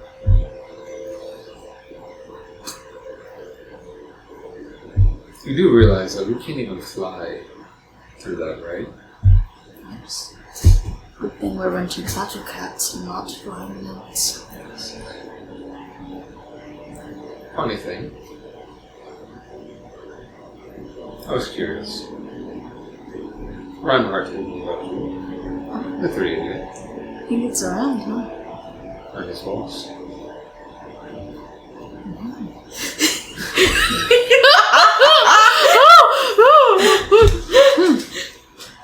So he told me he helped a group of 3 people here. Seemed capable. You're fine. Kind. Reinhardt's a little bit soft sometimes. Not naive, but soft. Just making sure. You know, who may or may not have had his claws in him. Making sure of who may or may not have had their claws in him. But I see that's probably nothing to worry about. Probably. So, it's concern for you now. So, Your the direction you're heading. No plan. No idea what you're doing. seems to be no different than anybody else. I beg to differ. If you know anything. Fortunately, if I knew how to get through it, I would have by now. I wouldn't doubt that. I can tell you though, we can't get through it through the skies. And that's what we patrol. We're going to check subterranean. It's possible to check that, right? The same thing, man. Under the ground. And you can kind of like see her slump slightly. You slump slightly? Not like, but just like. Not a fan of the ground. Why not? I like my feet on the ground, not under it. Yeah, you'd still be technically on the ground. And she like waves a hand, like her finger up, and the bartender nods.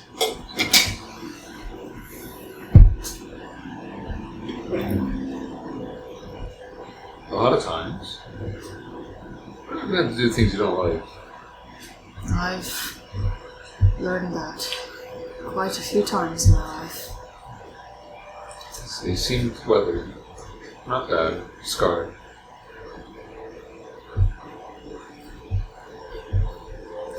Nothing. Nothing. As you see the guy come out and she grabs the mug, slides it over to you. She nods her head. It's the same concoction that she had. Okay. She takes a swig. So you take a swig.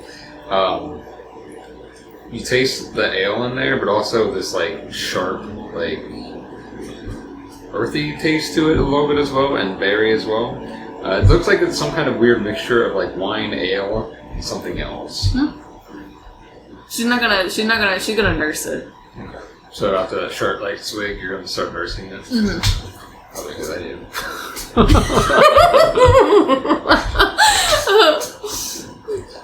I took you for possibly a heavier drinker. I don't do well drinking heavily. Really? Have any fun stories? None that I can remember.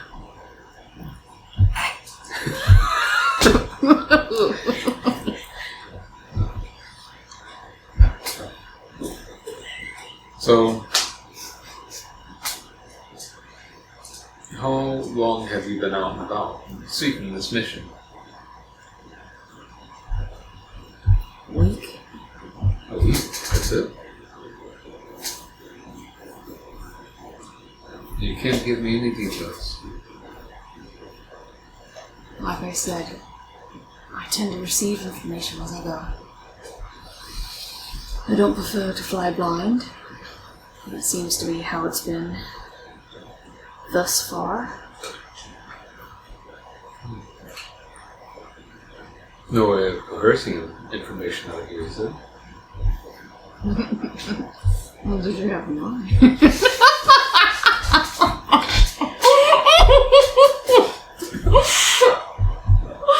What does Corrid look like right now? Okay. Obviously, I know you're not laughing. I know you're not laughing, So, but like, make- what does Corrid look like right Either now? a perception or insight check.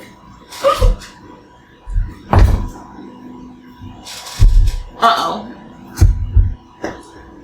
22. 22. Oh, it's good, okay. Yeah. As you're watching very intently, you can't hear what they're saying, but you see the posture changes. Like, you see this woman who was in, very straight, stoic, and then all of a sudden started leaning in the bar, looking at Corrid. Then you also see Corrid, like, she has a moment where she slumps down, but then she kind of perks back up, and you see, like, this, like, hints of smirks on her face in the moment. Number 1. Ravenna has been sitting over there long enough by herself. Oh no! She kind of like pulls one of these. She like runs her tongue over her teeth, like. Because I'm like, okay. She's still like upright, but like really, and then so she gets up and she'll walk over, and she just kind of like.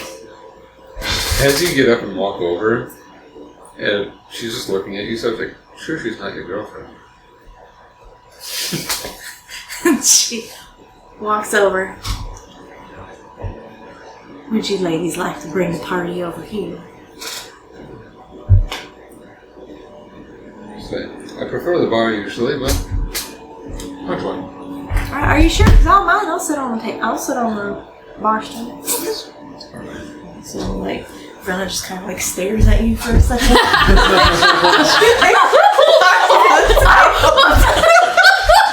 Oh, should grab her mug.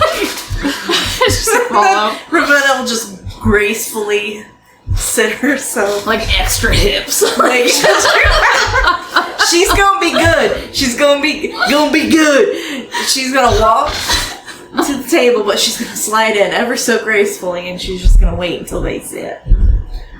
Are you sitting next to Ravenna? Yeah. Yes, as you sit next to Ravenna, and this woman that you've been talking to sits right in the middle between both. Mm-hmm. And then she waves another finger. Would you like anything? I wouldn't mind another glass of wine if that's alright. Red or white? Red, please. I'm like, red. So, I'm beginning to know your friend here. I see.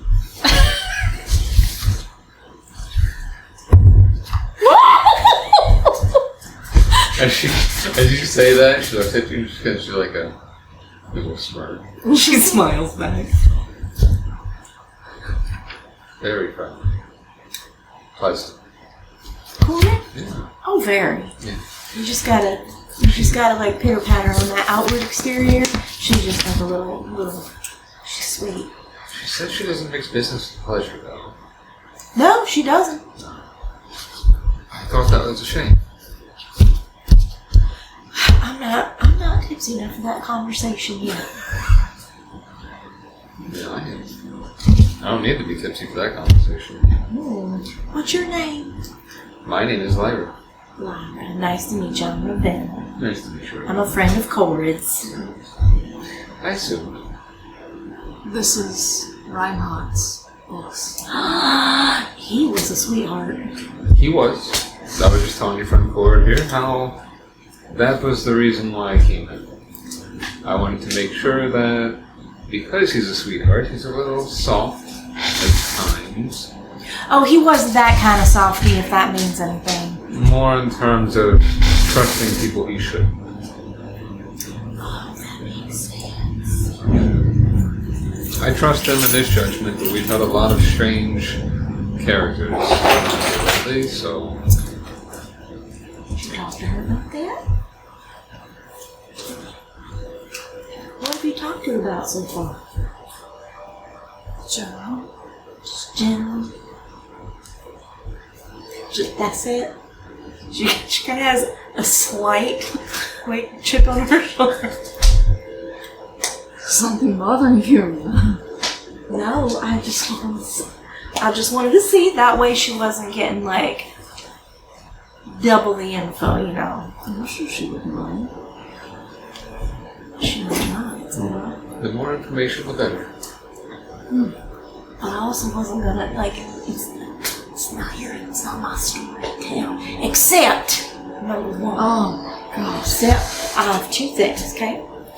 So, along the lines of, like, you said, like, lots of people are coming in. Yeah. Do you know why? From what I've gathered, similar to what Corrid said, they're seeking something.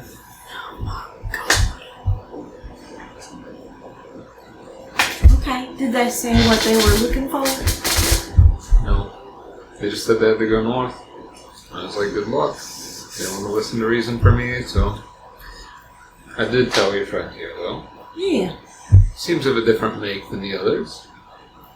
Might be easiest to go underground. Oh, that's an option? It's an option. A less protected option, but an option.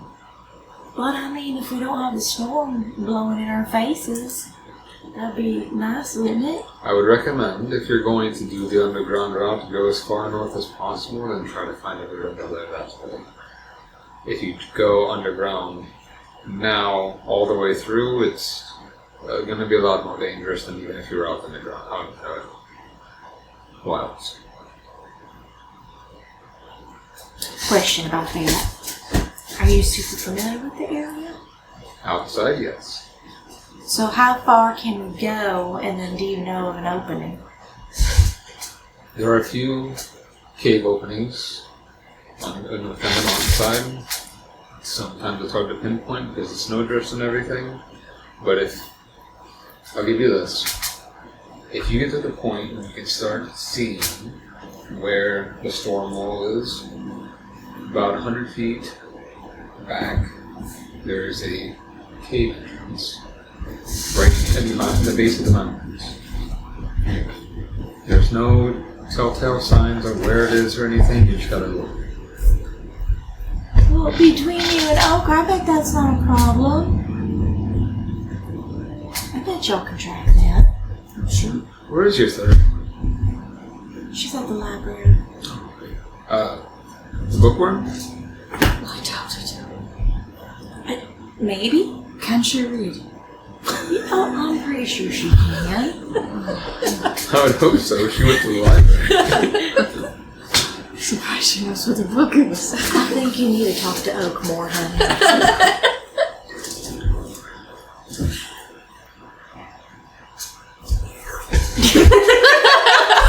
How much of that have you drank already? Maybe about half.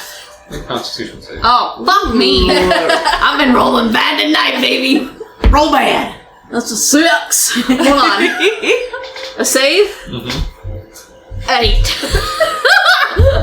Uh-oh, we fucked.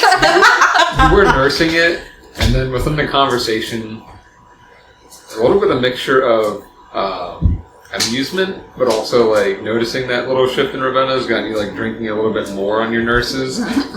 And you got that halfway point, you're starting to kind of... It's almost a similar feeling with the wine, but not as strong. Oh, fuck. So you're starting to feel it a little bit. And she looks and she's like, you okay? It's good. It is. It's my favorite. Looks good. You want to try it? Sure. No, she hands you hers. Ravenna will take it and she'll like. So it's like I said, it's a little bit of ale. So it's got that little bit of the ale taste, but a lot of it you taste more like berry, but also wine kind of mixed within it. So it's very earthy with a little bit of sweetness. It's not bad. Sure. It's not bad. I'm not much of an ale person, but it's not bad. It's nice to try. Ale tends to keep you warm, but I like the fruit flavor better. I like them fruit drinks. So, Now, question number 2. yeah. So we've heard some whisperings about Candy Castle. I've heard those whispers too. Have you seen it? I have not seen it. We've tried to fly over as much as we could. That storm's like a dome over top of this place. We've seen outlines of some type of palace of sorts, but I can't make out exactly what it is. Not yet. At least we know there's an outline. It just might not be made of candy. So much better. It's better to know that it's there. That's what I said. Than us going on a wild goose chase. Of course. You're so adorable when you drink. I've seen this girl drink ale and she's completely fine, but the second you get a little bit of wine in her, that wine do be hitting. I'll keep this to myself. Anyways, but I feel better knowing that there is a castle. Because even with, bless his little heart, Reinhardt, he didn't, confirm nor deny. Pretty sure that's somebody who's riding a lawnmower. Oh, he always does. I And think it's he's not. got a I don't think he's actually mowing. I think he's just riding his lawnmower. Maybe. Yep, there he goes. Stupid. It'd be faster to walk, and he's riding the lawnmower. What were you saying about Reinhardt now after that rude No, mower? just that he couldn't confirm nor deny that there was a castle. I just wanted to make sure that there was one. He sticks to the ground. He doesn't see a lot of the stuff we do. I usually am front and center, leading the charges on the flying missions. But is Corrid actually smiling? No. Okay. No. Okay, just making sure.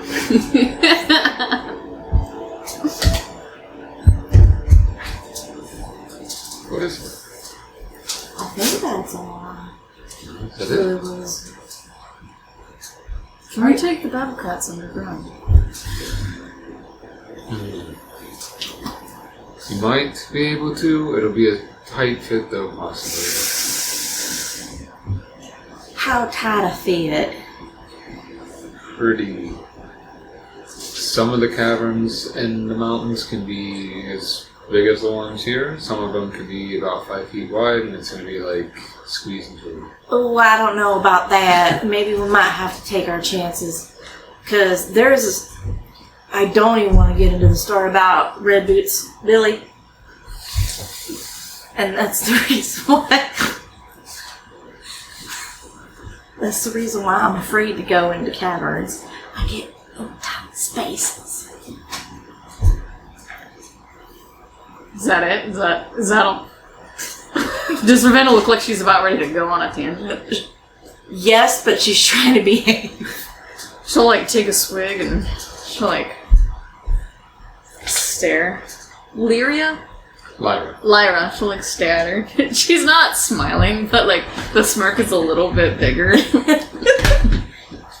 As you're looking at her, Lyra looks and gives a smirk back.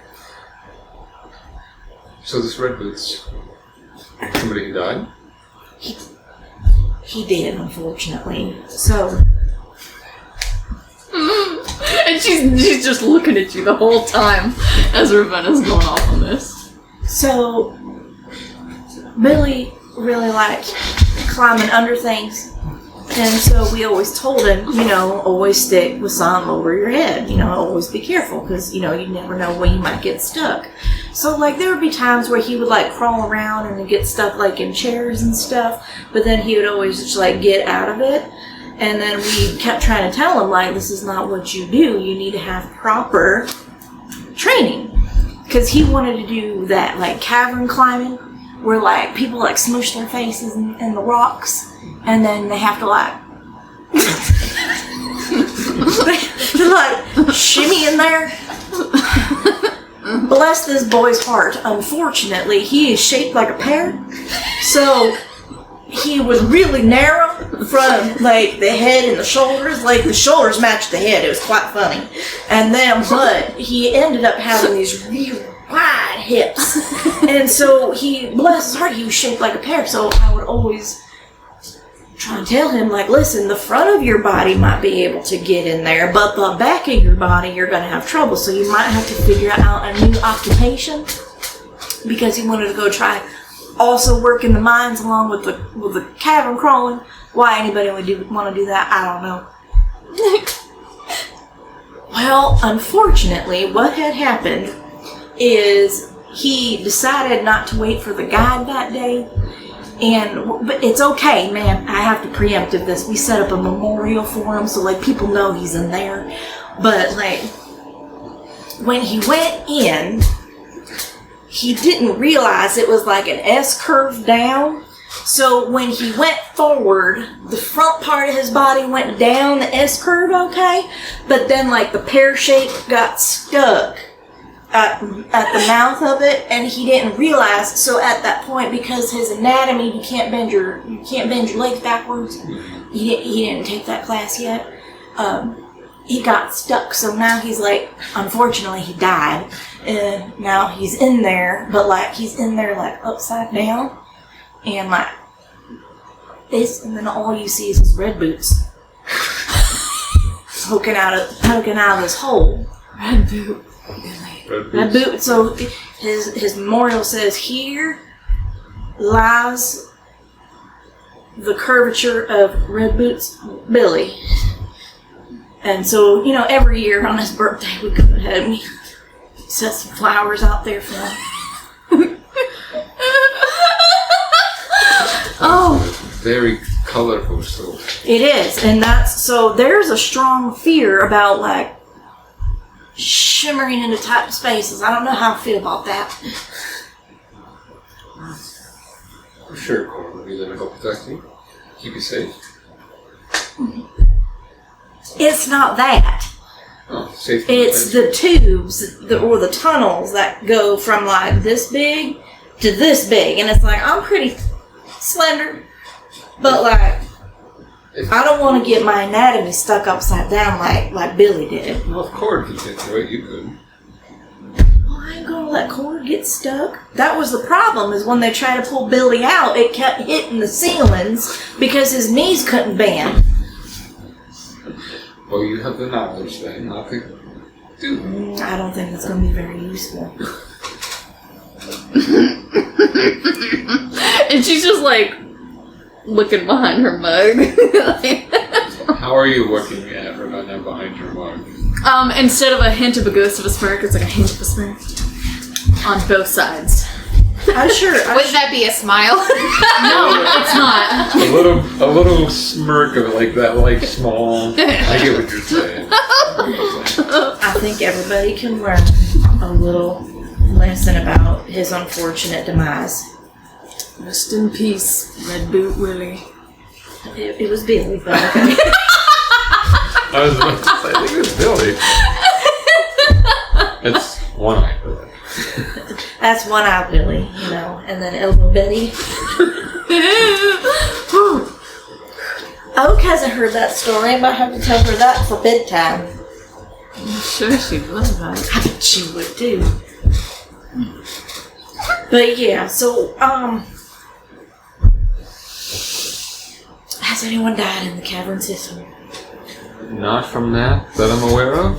Good to know. But that helps. There have been deaths in the caverns. But like, I can handle like Ravenna kind of like turns her back and to like show off her crown bits. Like, I can handle stuff that has to deal with that. It's I don't want to crawl on my belly in a fairly tight space. It's where there's the dangers and possible pitfalls more than What kind of pitfalls? sometimes caverns have empty holes you gotta watch out for. That's what she said. I don't think she actually said that. She might. No. Are you gonna ask if she heard that? No, I'm gonna ask, like, was that what you said? I said sometimes there are empty holes you gotta watch out for.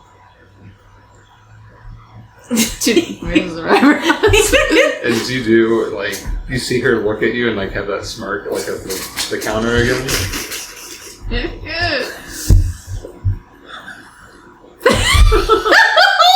Oh, Ravenna!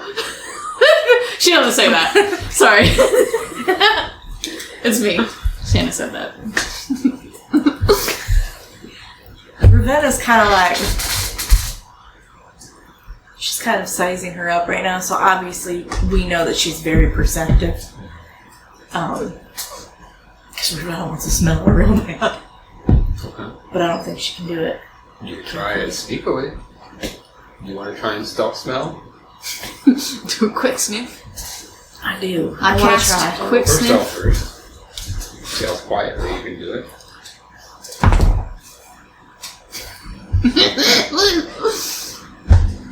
Eight. Okay. So, you are usually much quieter about things, but you are kind of in a tiz right now because of what's happening. Ooh, my anxiety's up a little bit. Now roll your perception check. 10. So as you're like trying to quietly do your, you catch your eyeball, like something wrong. No, I just like to smell people sometimes. Ravenna knows she's been busted, so she's not gonna lie about it. It makes her smile, look like smirk. You thinking I smell bad? I don't know, what'd she smell like when I got that? She smells like that drink concoction right now, pretty heavily. It smells like snow, the woods, like a lot of pine as well. Okay. No, you smell good. Thank you. You're welcome. I have a habit of doing that, I'm sorry. Fine. Is there something you were trying to pick up in particularly? Yes. And? No. Nothing to tell me? Okay. Interesting. So she can't hear well, so she has to smell. I am very hard of hearing. You are. Watch.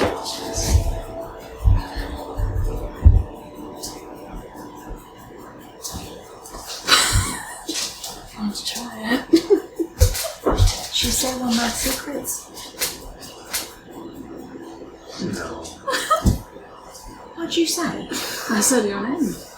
Oh, okay. Yeah, I can't hear. That was very close for whispering. You still couldn't hear? Be careful. Wow. Yeah, but my eyes and my sense of smell really good. Well, it's been fun. I wanted to kind of get an idea of who it was Reinhardt traveled with, since you spent some time with him. You say, glad he is in good company. He was a very good man, very gentlemanly. He is. He doesn't always look it, because he kind of has like a stone face sometimes, but I'm glad he was. She looks at Corrid, like longer and looks back to Ravenna. So is there anything else you need from me? Is there anything else? Rebecca does that too. Like she's staring a little too long at Corrid, and so she's like, Is there anything else that you would like from me before I depart? Are you saying anything? she's looking at Corrid. Is there anything else we need to know? She'll turn and look at Lyra. Like she'll stare for a second. So as she scoots out, like just stands, just kind of stretches her shoulders for a moment. Just, alright, well, good luck on your travels. And tell your other friend I said hello. Maybe we'll meet her next time. Will you be around tomorrow? Perhaps. Just in case we think of some questions. So I might be in the city for the rest of the night. And she looks over at Corrid. And as she says that, she like gently taps the table. She's like, good night. She watches her walk away. So as she's walking away and about to head out the door, she waves to the bartender, and you're seeing Corrid watching her walk away. How does Corrid's face look? Pretty lax. Like smirks though? Not really. No, just Relaxed. relaxed. Yeah. You see Corrid relaxed, watching Lyra walk away. And then, as she's gone, she turned back to Ravenna. Is that what you look like? She'd be like...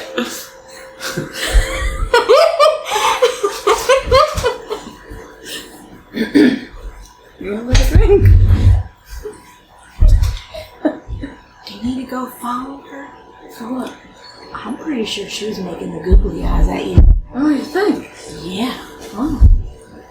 a little too googly, but that's neither here nor there.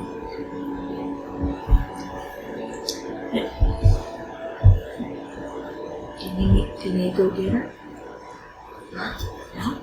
Well, why? You need to go get her. No, she was not looking at me. She looked at you a few times. Not the way she was looking at you. Well, maybe your smelling isn't as good as your hearing and seeing is not as good. First. She likes her roaster eyebrows. At this point, her drink's almost gone. That was perfect. What time is it? Is Oak's still at the coming back- library. coming back in? Because you said you wanted to stay out until about like 1, right? Well, I got to think about, like, am I going to be able to get in the room, or are they going to be sleeping? If they're in there, like the door will be unlocked. At this point, Rebecca will be sleeping. Okay. But Well, awake. Yeah, she'll stay out She- till 1 or 2. I don't even know what to say right now. Why? I don't know. Corrid. But she was awfully pretty.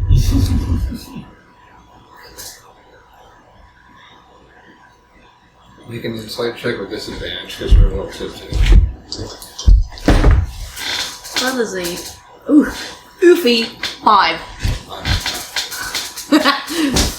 You're just kind of riding the wave of the drink, actually feeling decent from that conversation and not paying attention. Like, not paying attention, but not really picking up on anything. Yeah. And like the whole time, like Ravenna's not her. She's still her peppy self, but she has like a slight angle to her eyes and like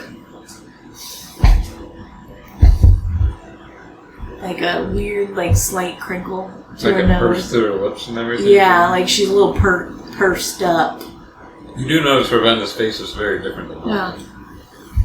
Did you not like the drink? It was alright. I think it's very good. I can see that.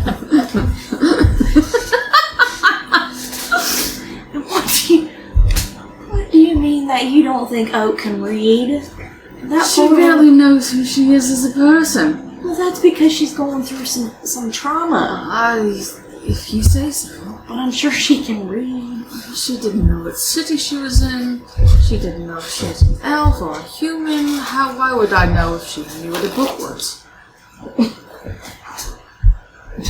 She's taking advantage of drunk Corrid right now. Now, Corrid. Okay. I was there for that conversation. She turned human to elf because someone turned her into it. How do you know? She didn't know. She said it. She said so. She got turned from human to elf. She said she didn't know anything. I think you're hung up on the didn't know anything. Because she's lost, so she doesn't know, like, where she's at. But I'm pretty sure she knows what she is. If I was lost, I would know where I was. You're right. She finishes her drink. Do you know where you're at right now? I'm at.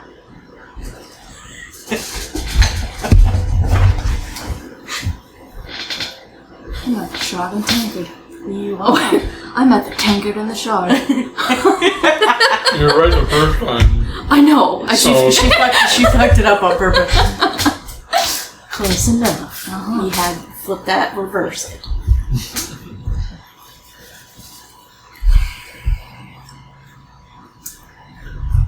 So what'd you think about Lyra?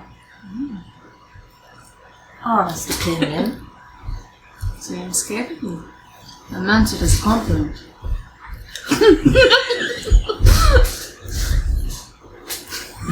Yeah, you have no idea what that means. I don't. Capable of what? Capable of handling yourself.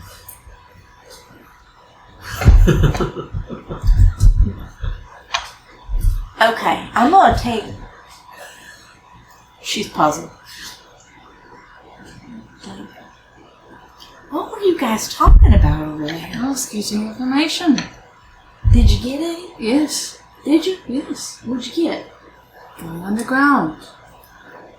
The storm is a dome. There may or may not be a candy made of castle. She bought me a drink.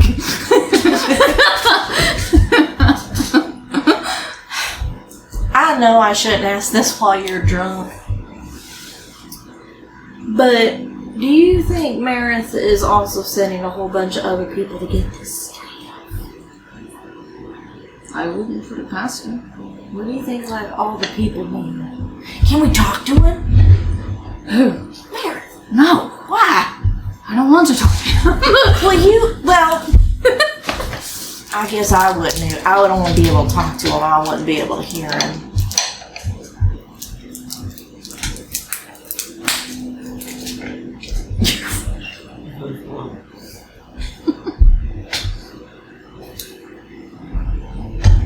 Just a little pursed up still.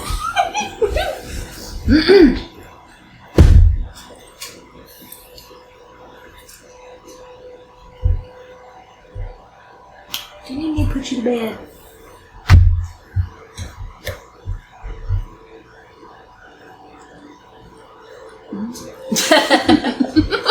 Oh my God, you are drunk as a skunk. What time would you say it is? It'd be about 11:30.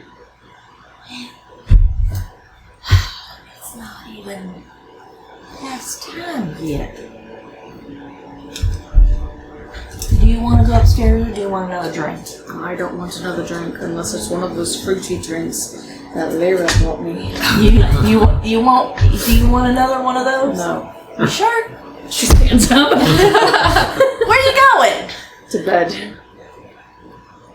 You gotta have the key. I have the key. You don't have the key. I have the key. She starts walking. Can we see the rooms? It's upstairs, isn't it? Yeah, they're upstairs. All right, so she's gonna give her a head start, and then she's gonna follow. She's gonna follow the Corrid, see where she goes, until she realizes she doesn't have the key anymore. Does she remember what room it is? Make a history check. Oh, okay, yeah. Good baby. That is a 19. Yeah, you remember it's 3. Okay, well, she's gonna. She's trying to open it. What are you trying to open it with? Her hand. She's turning a knob. Okay. I don't know if you're trying to use a key or what. No, she's just wondering why it's not opening. Are you still downstairs? Oh no, I'm following her because I really want to see what she does when she realizes she doesn't have the key to the room. So, how the steps go, it's like that, where you can go up and then it turns up. So, as you're turning up, you see right over where the stair landing is, gorgeous. That's what she's doing. Like, she'll go up, once she's out of the eyesight of people down here, she's gonna get down real low and kind of crawl up the stairs and she's gonna peek up. How long do you stay there? A minute. I want to watch her struggle for a second. Okay, so you see Corrid struggling with the door for a minute, so you see her nudge her shoulder into it, stupid dumb. She'll knock a couple times.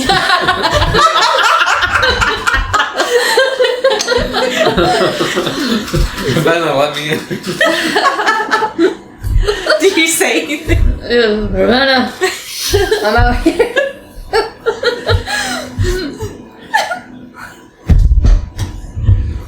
Ravenna kind of pulls one of those Chick-fil-A girl. What? So Ravenna goes ahead and you know how when you go up the stairs and you sometimes walk with your hands, oh yeah, but then when you get to the top you just kind of stand up straight. She's standing there with her hand on her hip. She's giggling herself and she's gonna go ahead and she's gonna come next to Corrid. Corrid.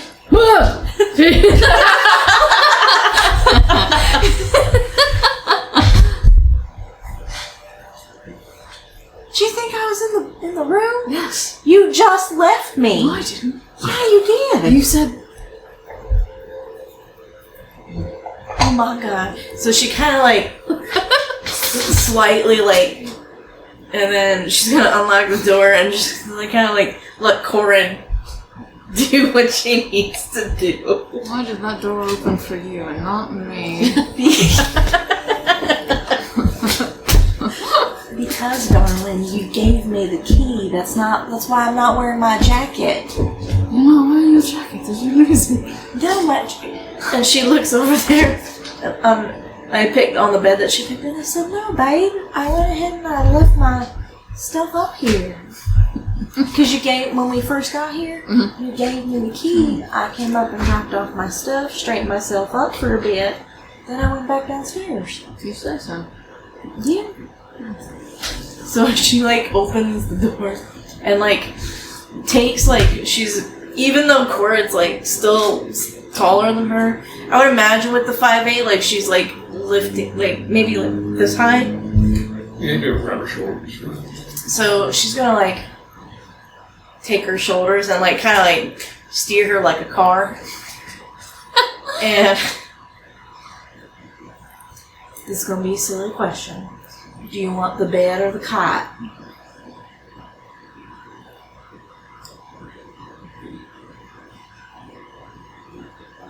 The cot. Alright, so she's gonna guide her to the cot, and then she's gonna help sit her down. You go in and you just sit right there. And it's not very graceful. She just kind of Oh yeah. clunks and leans a little. so She starts. I'm dressing already. I'm gonna let her do her thing. But Ravenna's gonna go ahead. She's gonna help take off her boots because it has a lot of laces. I'm sure. So she pulls off her boots for her, and then she just kind of lets her do her thing. But she's kind of sitting back. She sits on her bed, and she's just sitting back and watching. Yeah, she'll get mostly down to her night clothes. Your tight shorts and or your night shorts or whatever, and your just tank top. Yeah, but, she'll have the pants still on one leg. Ravenna will get up and help her take the rest of her other leg out, and she folds up all of her clothes real nicely next to the cot for her. Make a perception check as you're going. What'd you roll? 91. For a total of 3. You're really focused on making sure we're going to, or Corrid is taken care of. Okay. Damn it. Alright. I bet I missed something good. Me too. What are we looking at? I don't know. I don't know either. I want to make a perception check. Check me. Oh.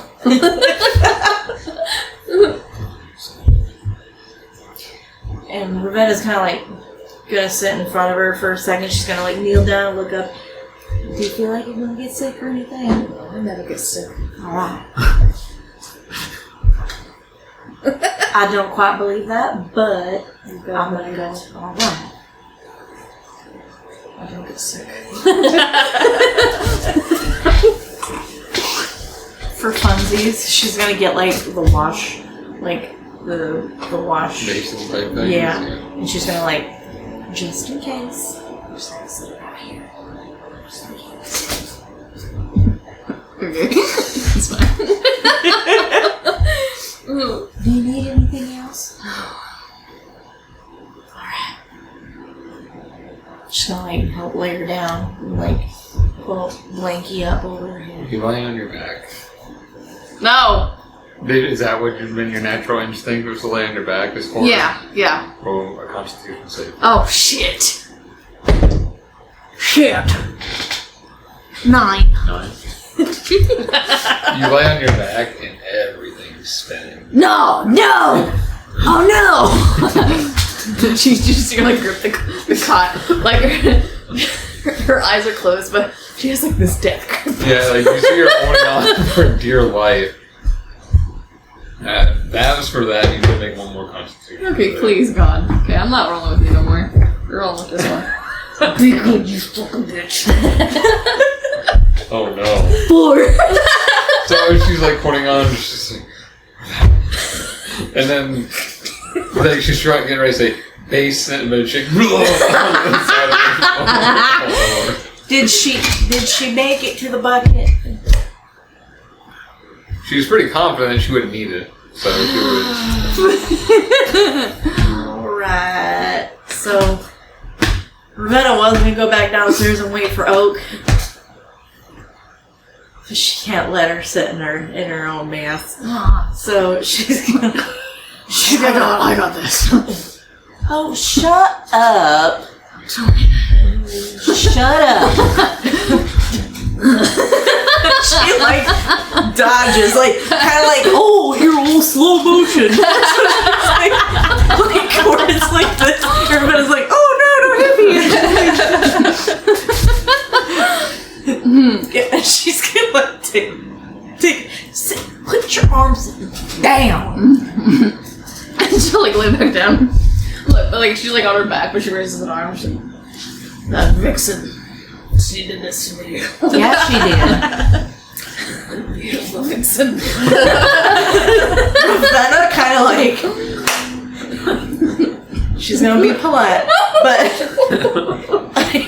so you said that only a little bit went into the basin. It was like half in one basin was lower. Okay. Ravenna's gonna take the keys. She's gonna lock Corrid in. She's gonna go downstairs and she's gonna ask the bartender for a pitcher of water. Everything okay? Everything's just fine. It just might be waterboarding somebody tonight. I promise that's an empty threat. I'm not really gonna do it. She gets sick. She did. Not many people can handle Irish drink, especially that quick. Well, Corrid from this is my own. I'm gathering she's a lightweight, so yeah, I gave her the basin bucket to get sick in, but I'm gonna clean up the mess. Someone of her stature is very surprising. I know. She looks very hardy.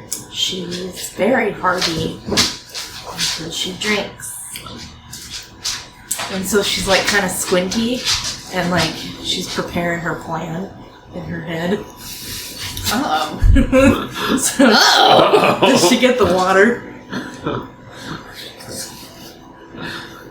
I'm so sorry, love. What's your name? Gus. Gus. Gus, nice to meet you. I'm Ravenna. You gave us a room in room 3. I promise I'll make sure it's clean. I say, you were talking with Lyra. I did, yes. She seemed to take to you well, so... She's a very nice woman. She is very nice. She doesn't usually talk that much, so I was pretty surprised.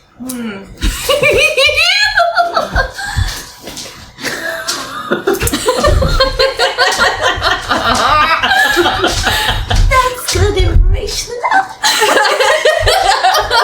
You say it like that. Are you okay?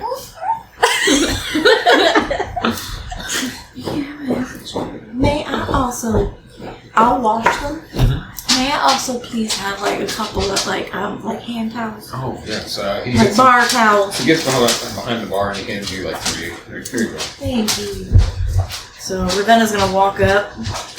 She's gonna open the door. Imagine Corrid's kind of laying there and she's just like... Corrid is... I feel like at this point she's like... After that first throw up, she feels better. She's like on her back, just spread out. Not a care in the world. You kind of hear like a... So Ravenna's gonna walk up and she's gonna clean out the basin and just kind of like take care of it. And then she's gonna fill up the basin with water, but then she's gonna like take a cloth. She was gonna do it very nicely, but now she's just gonna kind of take it and like, I would imagine, it's around. She was gonna be nice about it, but now she kind of goes flap, and then she like brushes her like cord off a little bit rough. So, Corrid, you feel this like big old slap or something on your face, whoa, and then just like almost like at first it feels like someone was trying to smother you, and then it like goes. Kind of like when you're when you're trying to wash a really gross baby. She like flaps it and like and just kind of like wipes her, and then she wipes her neck and her chest down. She makes sure that's not all over her clothes, and she like cleans everything up. And then she just stands back up with all the mess. And get her, Vixen. Oh, it's funny. Oh, yes. So she'll take everything back down to Gus. And Gus, I know that this is a bar, and you're probably used to this. My grandma has a thing about hospitality. Now, I've ran a bar a little bit before. Well, I tended bar. Do you mind if I wash these so you don't have to? You don't have to worry about it. We have magical contraption back there. Oh! So, good. That's nice. Where do you want me to throw them? Honestly, No, just, it's gross. I clean up soup in the bowl. And so she like pops it. And he just puts it down for now. And then may I have a fresh water pitcher? And then she like throws like 5 gold on the table. You don't have to pay me for that. I do, because it's kind of... She's trying to like... She just keeps hearing that woman, that Vixen, and I'm like... Alright, Corrid. Might have been different if she was buying her own drinks, but she was giving a drink, so... She was. That she was. I bet she'll never do that again, will she? I don't know, it seemed like she might. She might. Was that Lyra single? I know she usually doesn't tie down from underwear. I never usually see her interact with very many people or with people, but she usually doesn't talk that much. Yep, same for Corrid. Anyway, thank you. Have a good night. I might be back down because I'm probably going to need a drink. So she takes it back. She checks on Corrid. Make sure she's all cleaned up. And she'll leave the basin back, and then she'll put like the pitcher and a glass on the dresser for her. Corrid, you would definitely be asleep. right now. That was a bit stronger than you expected. It's that wine, bro. That wine gets me. Ravenna, what would you be doing the rest of the time before you It's still a little too early for bedtime. So, she doesn't have any way to communicate with Oak, but, you know, knowing that Oak is freshly new here, you know, I'm sure she's capable, but, like, she would feel better. She's gonna go down. She's gonna, like, shut the door, lock Corrid in, and she's gonna go, downstairs to the bar, and she's gonna wait for Oak to come back. Okay. So she's gonna find a cute little perch on the corner, because her self-esteem needs boosted a little bit, so maybe she might have, like, just somebody say hi to her. And here comes Wienerbacher. Oh my god! I bet it will be. But even then, that'd at least be like her not self-esteem, but like maybe her ego's bruised just a little bit, because she knows next to Lyra is a very beautiful woman, and so Ravenna's like, I'm like a 7, she's like a 10 kind of thing. So she's her ego. So she's gonna sit on the corner, ask Gus for a glass of wine, and she's gonna wait for Oak to come back. So you get to your glass of wine and give it to you, and you sit there. With that, we'll jump to Oak. With your check. Also, make a perception check for me.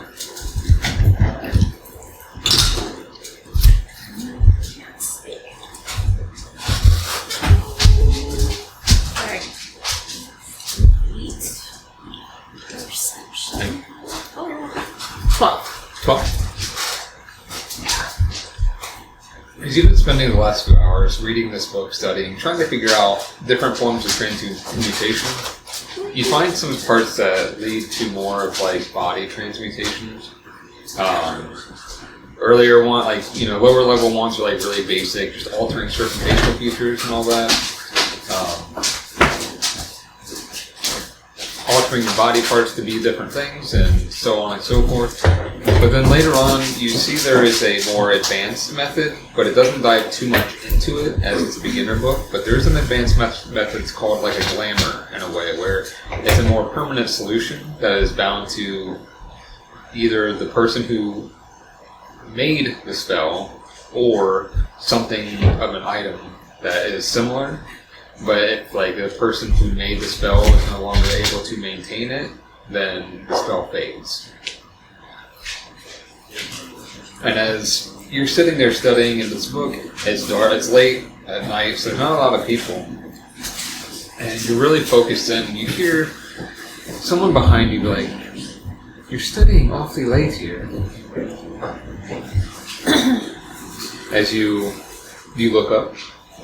As you look up, you see this tall, slender elf with white, like very white hair pulled back in a very loose bun, bright blue eyes, and she, obviously with elves, you can never tell exactly their age, but she looks younger, but refined. She's wearing a long, silver, like, form-fitting dress that goes down to the legs, or her ankles and long sleeves, and like the chest cut goes like all the way down to her abdomen. She looks like that. God, is this the land of hot women? Shit. We're all of them, dude. We're fucked. We're in big trouble. Are you looking to get into transmutation magic? I'm just trying to find out information about it. Well, I'm well versed. How can I help? Can you tell me how someone goes from one thing and then becomes another without knowing anything about it? Are you talking about like a race or stature? It would be about a race. Well, there's several things. You're on the right track with transmutation. Could be a curse. Curses can do that too. I guess it really depends on how it came about. Which if you don't know, is there a way to find out? How long were you one race? 21 years. No drop? You were 21 years. What race were you before? I was a human. Now I'm an elf. So for 21 years, you were human, with no inclination of being an elf at all. Correct.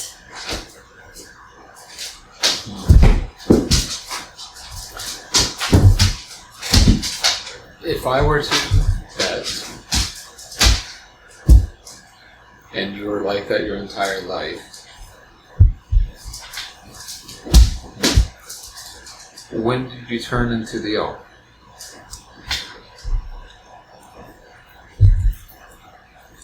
I had a situation happen and it was quite traumatic and just suddenly was enough. Can she do a perception check on this person? What do you want to see? Can I tell if like she's somebody that would be like trustworthy or deceitful at all? Make an insight check.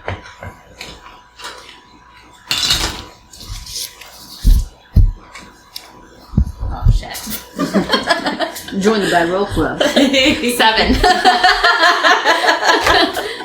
As you're looking at her, she talks to you. She stands very firm in her position, and almost consciously their hands are like folded into each other.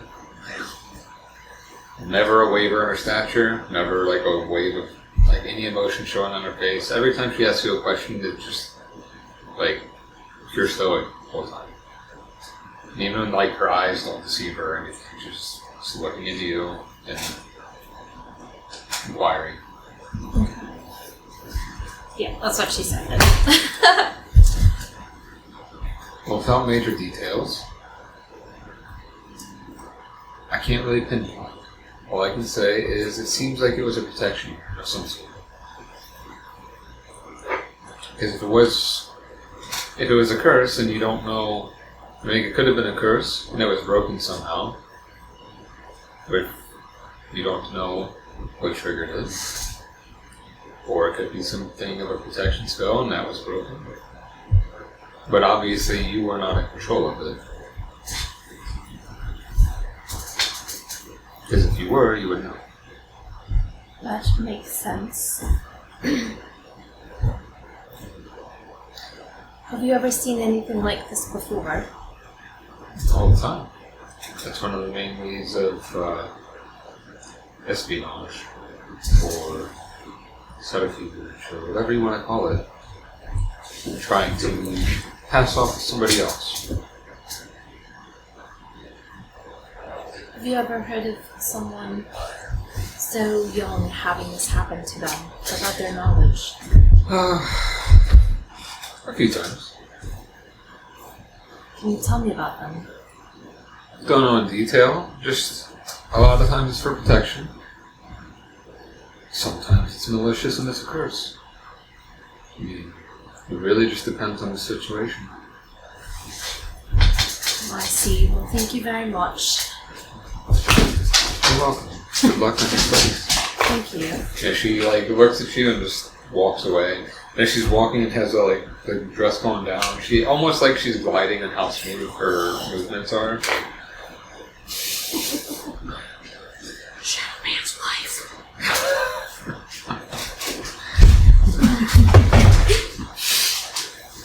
White woman. Corrid, as you're sleeping. Like, hello, Corrid. Shut up. No. I couldn't tell if you were being Meredith or if you were being Shadow Weaver. I was going Shadow Weaver.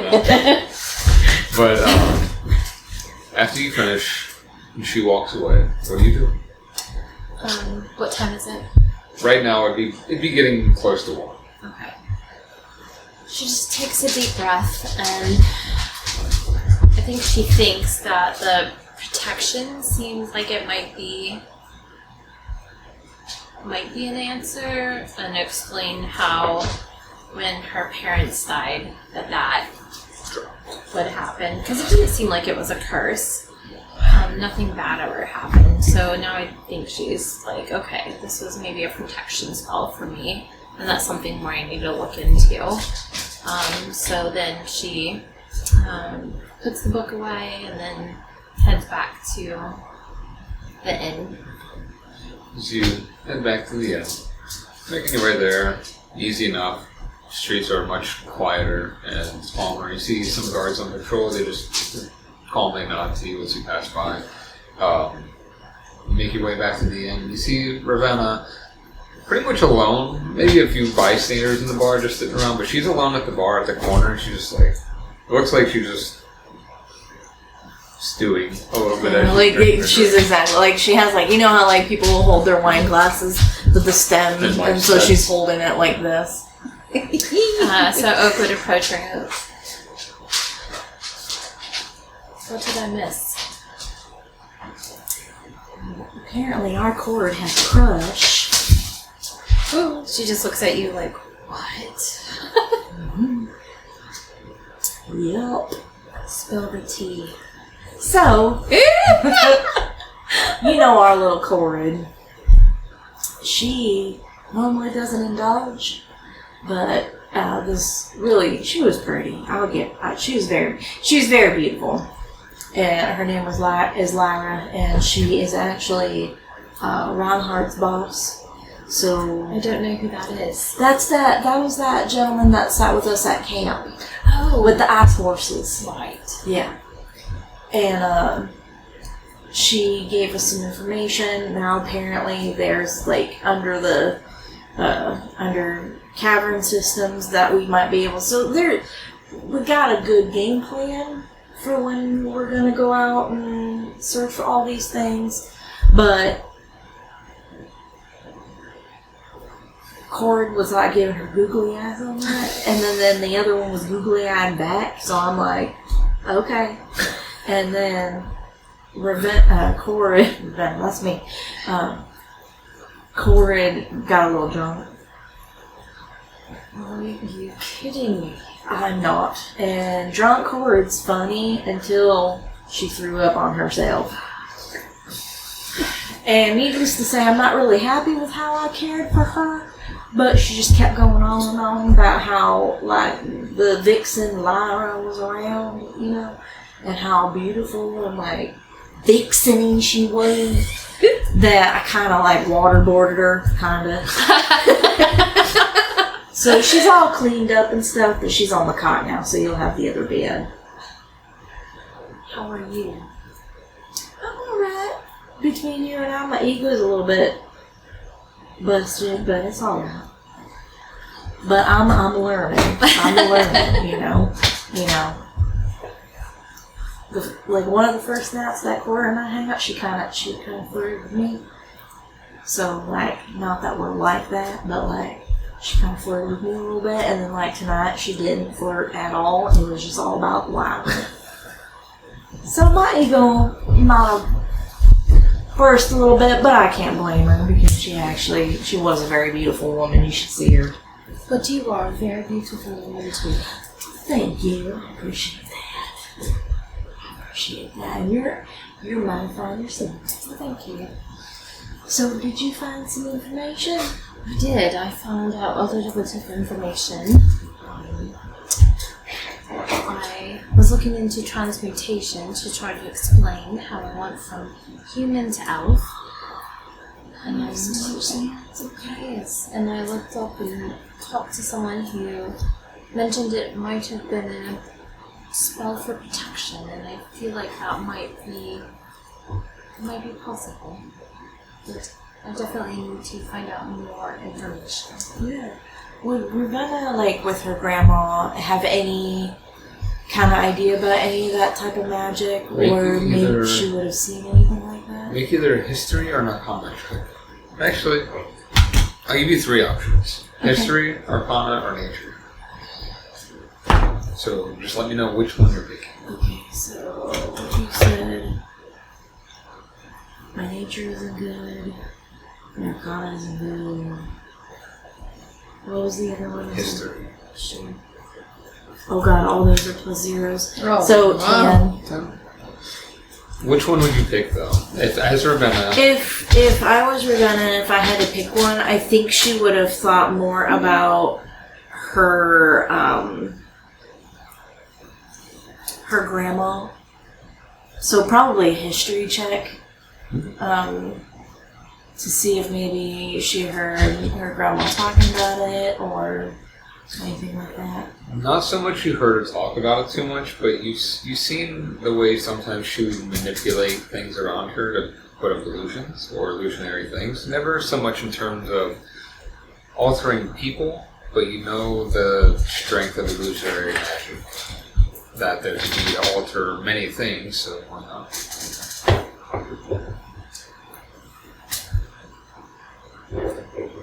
She just kind of thinks about it. Well, I mean, at least you got something. You got a little trail followed so far. Yes, and it realized it happened after my parents passed away, so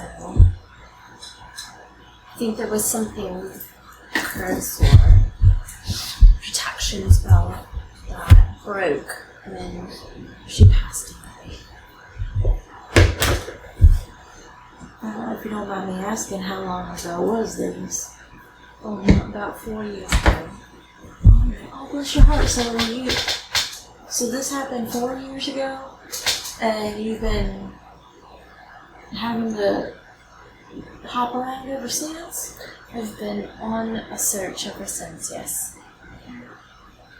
Well, I know I'm not very good at hearing, but I mean, if I hear anything, I was trying to think back on my grandma, but it was more or less like that illusion magic about like hiding things and changing things, but nothing along the sorts of changing the race. Well, we'll just keep an eye out and we'll figure it out. Yes. Do you know who hurt your parents? I don't know. I came home and found them murdered. Reminds me of what is that movie where that guy's a cop? It's in England. Shoot, it's really funny. Oh, I can't remember it. But like murder. Murder. That's not a fun situation to be in. But maybe along the way we can figure something out, because I mean, there's got to be archives or something, or like talking to the town police, or like, I mean, it had to have been something, so I'm sure we can find something. Hopefully. There's nothing we have to worry about this evening. Yeah. Would you like me to keep you company till you're done with your drink? I'm all done. I've just been kind of sipping it, so she'll finish the rest of it. Let's go to bed. Let's go check on Corrid. You might want to look at her. She's in funny spirits. I've never seen her smirk so big. I think I'll leave us sleeping bear rest. Not me, I'm gonna poke her. Oh yeah, not me. I'm gonna poke the bear. You're much braver than I am. Oh, she has a gruff exterior, but she's like as cuddly as a porcupine. You know, it's she doesn't want you to get too close, but once you do, and then you rub them bristles the right way, she's fine. If you say so. So you head up back to the room. Yeah. Into the bedroom. I'll make it a point to lock the door behind us. Corrid is still sprawled out, just out. Yeah. how is she sprawled out? Like she's on the cot, but she like partly one on leg's the cot. off the bed, one leg arms up here, and the other one's kind of like on her chest. She's just like mouth's wide open and just.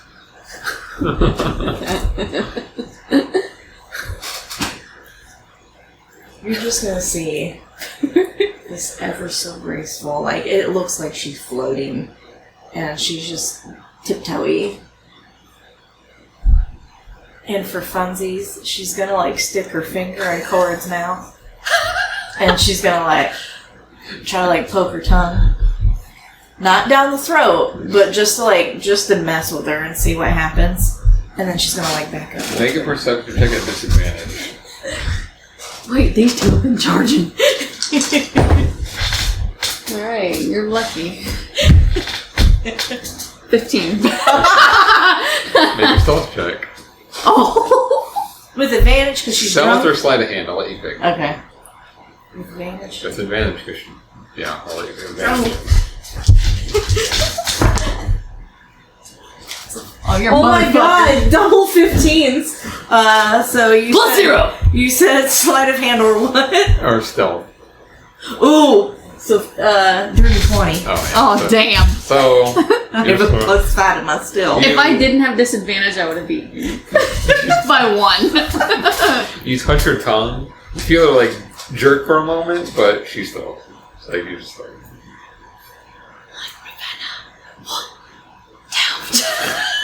Go to bed. We need to get up early in the morning.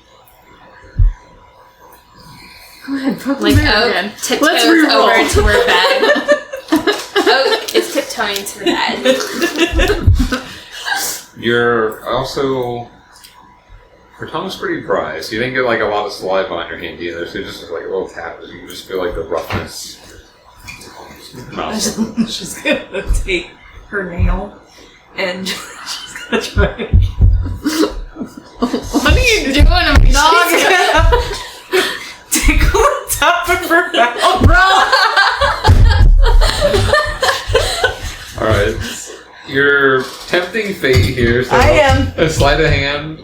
I just want to do sleight of hand. And then in the not meantime, advantage. Oak's like, she's gonna bite your finger off. And then And yours isn't at disadvantage anymore. Just a normal roll. And it's just a normal. Oh no! I said it's a normal roll for you too. What am I Not getting? advantage. Uh-oh. Is it 2 1s? No. Oh. What am I doing? Perception. Perception? 11. 10. So, Strength check. as you, if Corrid were to feel something tickling the top of her throat, like mouth, what would she do? Bite? As hard as she can, or just like... Just like a reflex. Okay, so you're like tickling the top and you feel teeth come down on your finger. Not super hard, but hard enough. Is she awake? Or is it a reflex in her sleep? I would say right now it's a reflex in her sleep. Ravenna, she's gonna start giggling herself. And so she's gonna like touch Corrid's forehead and like push her head back to try to get the mouth to open back up. So as you...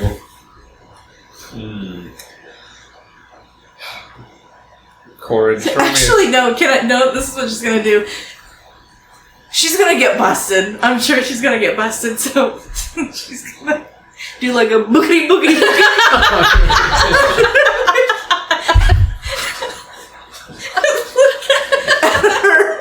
a little underneath the chin area. Is Corrid ticklish? I don't know, probably not. I would say yes with how she is, like, she's ticklish. I don't know. It's up to you, though. Roll, just roll d20 for me, straight d20. Still. With anything? No, just 3. 3. As...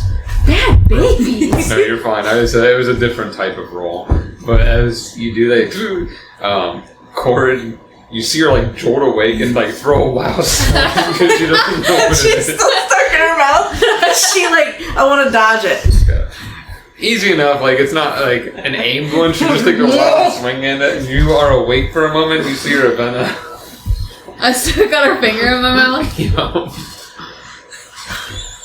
She's cracking up. Is she still drunk? Who, Ravenna or Corrid? Corrid. You're not drunk to the point of like inebriation, but you have that like after effect feeling and your head's kind of fuzzy. It's a dream now and just go back to sleep. I'm like,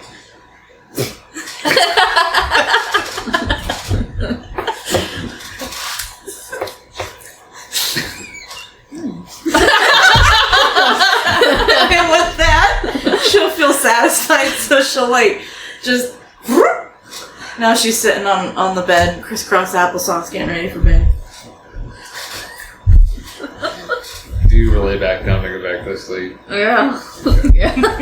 She said it was a dream. She must be. Yeah, it must be real. Or she must be telling the truth. Anything else for Oak or Ravenna before going to sleep? Stupid, bro. No, Oak was just like quietly chuckling in the corner, and then when Ravenna was done, she just like lays down. She's actually gonna get some sleep instead of meditation. Ooh. Good night, Oak. You go down to sleep for the night. Morning rises. Corrid. Slow to rise. And you're just kind of like, oh god. And you feel that headache again. And in your head, you just can't stay away from the drinks, can you? And she'll reply in her head.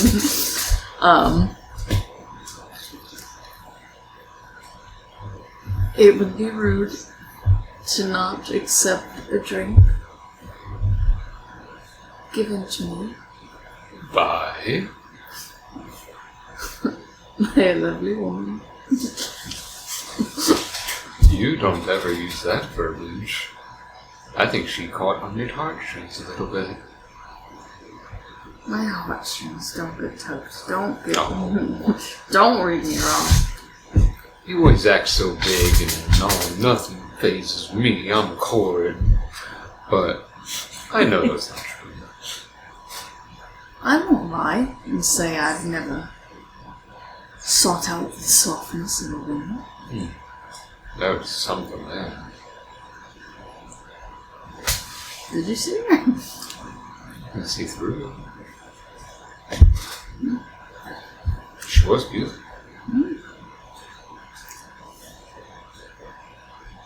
Why didn't you pursue? I had no need. She was ready. If I would tell you that. Perhaps another day. Stand up and stretch. You get up and stretch after that little moment, and we just hear Marith kind of laugh. He's not even really teasing you this morning. He's just kind of softly laughing. Just playful banter. As you get up and stretch, Ravenna, you don't need as much of the rest. You get up at the same time. Ravenna, you see Corrid stretching, a little bit of a smile on her face this morning. Is she looking like that? She's like laying in her bed and the covers are like. She's like. You sleep well. I did. And she like gets up and like throws her feet on the side of the bed and throws the covers down. Are you awake? Yeah, Oak's awake now too. She goes and starts pulling on her boots. Oak's eyebrows are just like,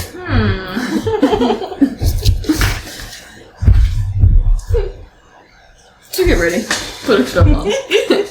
You get ready. Ravenna more aggressively. Corrid still a little fuzzy, a little more relaxed than normal.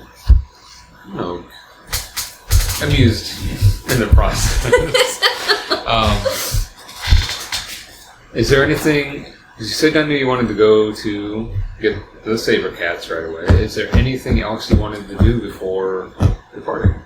We have to pick up her cloak. Yes. Pick up the cloak. Anything other than that?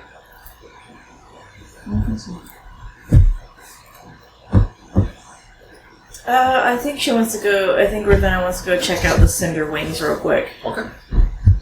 And we can like speed around it if you want. Oh, we'll go do the thing. So,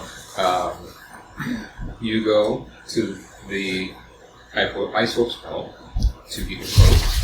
And the gentleman who was there yesterday sees you walk in and I've got it ready for you. And he goes back, grabs it. It's one of those like light browns that kind of have a hint of green to it, and the fur in it is a dark brown fur. There you go. It should keep you warm on your travels. Thank you. I appreciate it. You are welcome. I hope to see you again. I know you're heading out, but return. I'd like to see you. I appreciate that. Thank you. You're welcome. So you get your cloak and out. You want to go to Cinder Lake. Yes. So,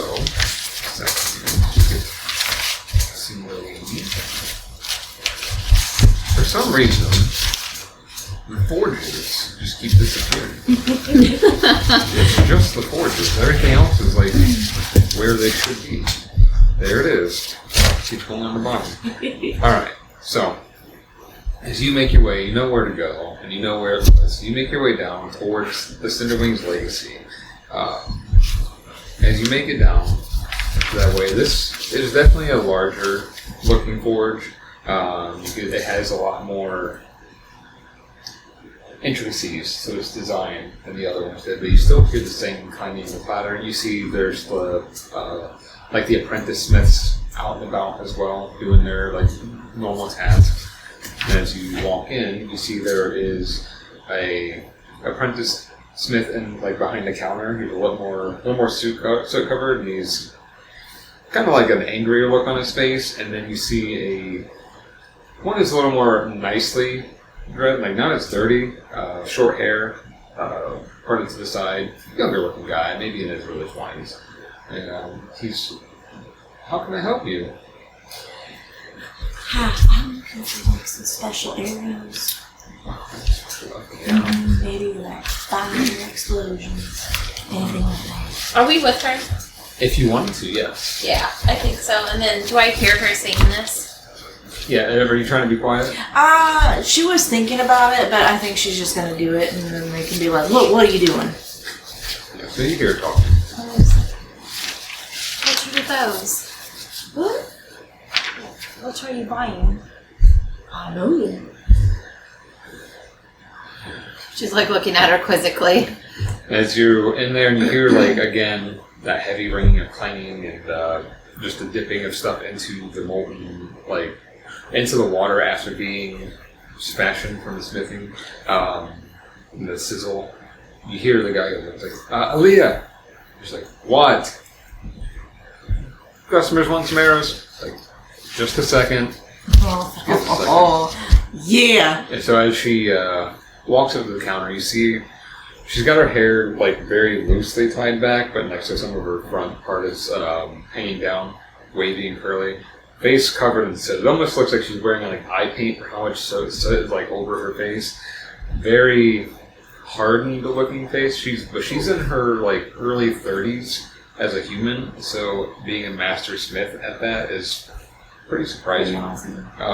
But she's wearing just a basic rough tunic that does not look like it's really been washed too much, and it's got leather straps on there. Her arms are covered in soot, but her arms are not huge, but they're very toned. So, and as she's walks up and, what kind of arrows are you looking for? Anything special, like explosions, fire, anything that might withstand the nature. Let me ask another question. What's your price range? I mean, I could probably go up to 75 if that's possible. Well, are you wanting more elemental damage, or are you wanting something really fancy? I mean, when you say fancy, are you mean the make and model of the arrow and not You know what it does.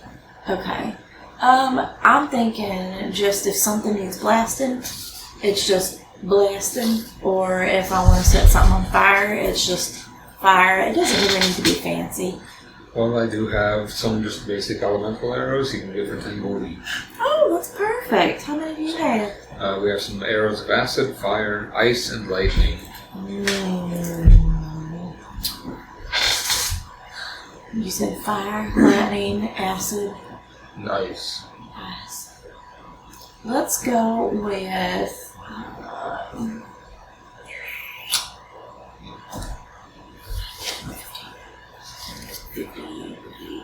let's go with 4 fire and 4 lightning. 4 fire and 4 lightning. See if she gets that'll be 80 gold pieces. Perfect. Here you go. If she takes it from you, she gets out the ammunition. You see the fire ones, and she hands them to you, like, they are like typical arrowheads, but in the center there's this like red orb. So inside the orb it looks like it's almost like spinning fire inside of it. So there's the fire. Perfect. And then when she gets the lightning ones, it's like a circular globe on top, and it looks like those little globes you'd always touch as a kid. It looks like it's like a lightning arcing inside of it like that. These are amazing. Thank you. Be careful with these. If they drop on the head, especially the lightning ones, they will break. So don't get them out ready to fire. How best, if we're going to be brazing the elements, how would you suggest on traveling with these? Just in your quiver. It'll be fine. Quiver will keep it safe. Just Arrow up or arrow down? arrowhead down. Okay. Usually quivers are well cushioned. Okay. So How far out does this affect? what the fire? Well, both. So each one, when they hit the target, it's most of the damage will hit the target, but it spreads out within a 10-foot radius. Good to know. Which I'll give whoever has the arrows that later. And what Ravenna was going to do is give them each 2. So 2 fire and 2. Yeah, so they each would get 2 fire and 2 lightning. So mark down that you both have 2 fire arrows and 2 lightning arrows. I will put on whatever, like the actual stats of those in your inventory later. I don't know if I can carry because I'm at 28. If you take 2 out, at least you'll be able to. So, I mean, you could always put like your arrows in your pack or something for now. Okay. And like have your special ones in your quivers. Except for you're not losing out on arrows, and just replace them if you need to. Did you hand it to her? Mm-hmm. Spend money on this. What? Did you spend money on this? Of course. Take it back. No. How much? Put it in your damn quiver. How much? Put it in your damn quiver and shut the hell up. And she goes ahead and she gives it to her, and then like Ravenna. And as you say that, you catch Aaliyah like give you a raised eyebrow. Like, I'd listen to it. It's been like this all morning. What's wrong with you? Well, all I can say is she seems like a woman who knows what she wants. Very determined. I never said she wasn't. Thank you, Leah. And this is what Aaliyah looks like. Oh my God! Okay, so Ravenna's gonna make it a point to be like, "Thank you, Leah. I'll definitely be back for more business." Look forward to it.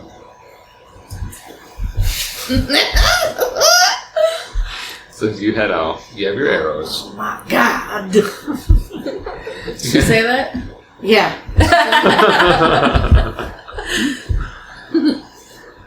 You head back out. You head to. Are you heading to the gates now, or any? What? I just thought of something. Leah is like a Corrid, and Lyra is like a Ravenna.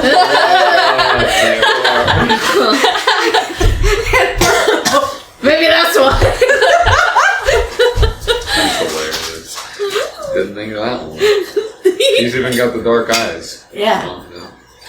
Um, God, Oak, did you see that woman? Very beautiful. Very. is there anything else before leaving the city that you wanted to do? Okay, so to confirm, I was just so lost in our eyes. Where do we enter the cave system at? If we get to... What do you want, sweet baby? Oh, I'm sorry. Was that out with Corrid? That was above table. Okay. Help. Well, Get down, would Corrid actually not know? Do you think she would have not taken the information in? Bitch, I don't know. Well, I feel like that was... Because I like... She told Ravenna, and this is when you were drunk. Because she didn't tell you about where the cave system was. That's when Ravenna asked. Yeah. Okay, well, all she knows is that they're gonna go underground. Yeah, Does she so- remember asking about Sabre Cats underground? Roll a history check. Because that would have been when after you started drinking. 11. You remember us like talking about the Sabre Cats, and you remember talking about the tight spaces because that's when you looked at Lyra like, And then we talked about Red Boots Billy. yeah. Red Okay, Boots. oh yeah, that's right. And then probably after Red Boots Billy, when you started to drink more too, you started to think about the stories, and then after that, you wouldn't have heard exactly the location. Okay. Alright. Ravenna did, because she was paying attention.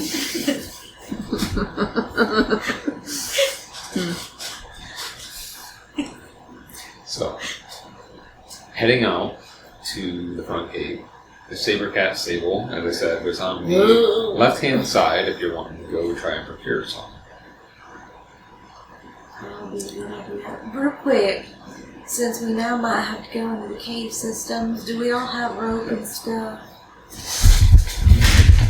I still need to do my inventory, so I plan on putting like just regular rope in there. I don't think I have anything.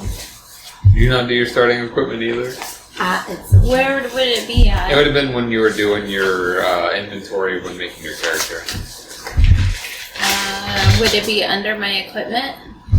No, it would have been in the editing process. Hold on a second. Probably not. I don't know. I'll wait and see. Hold on. Yeah, I need to do my...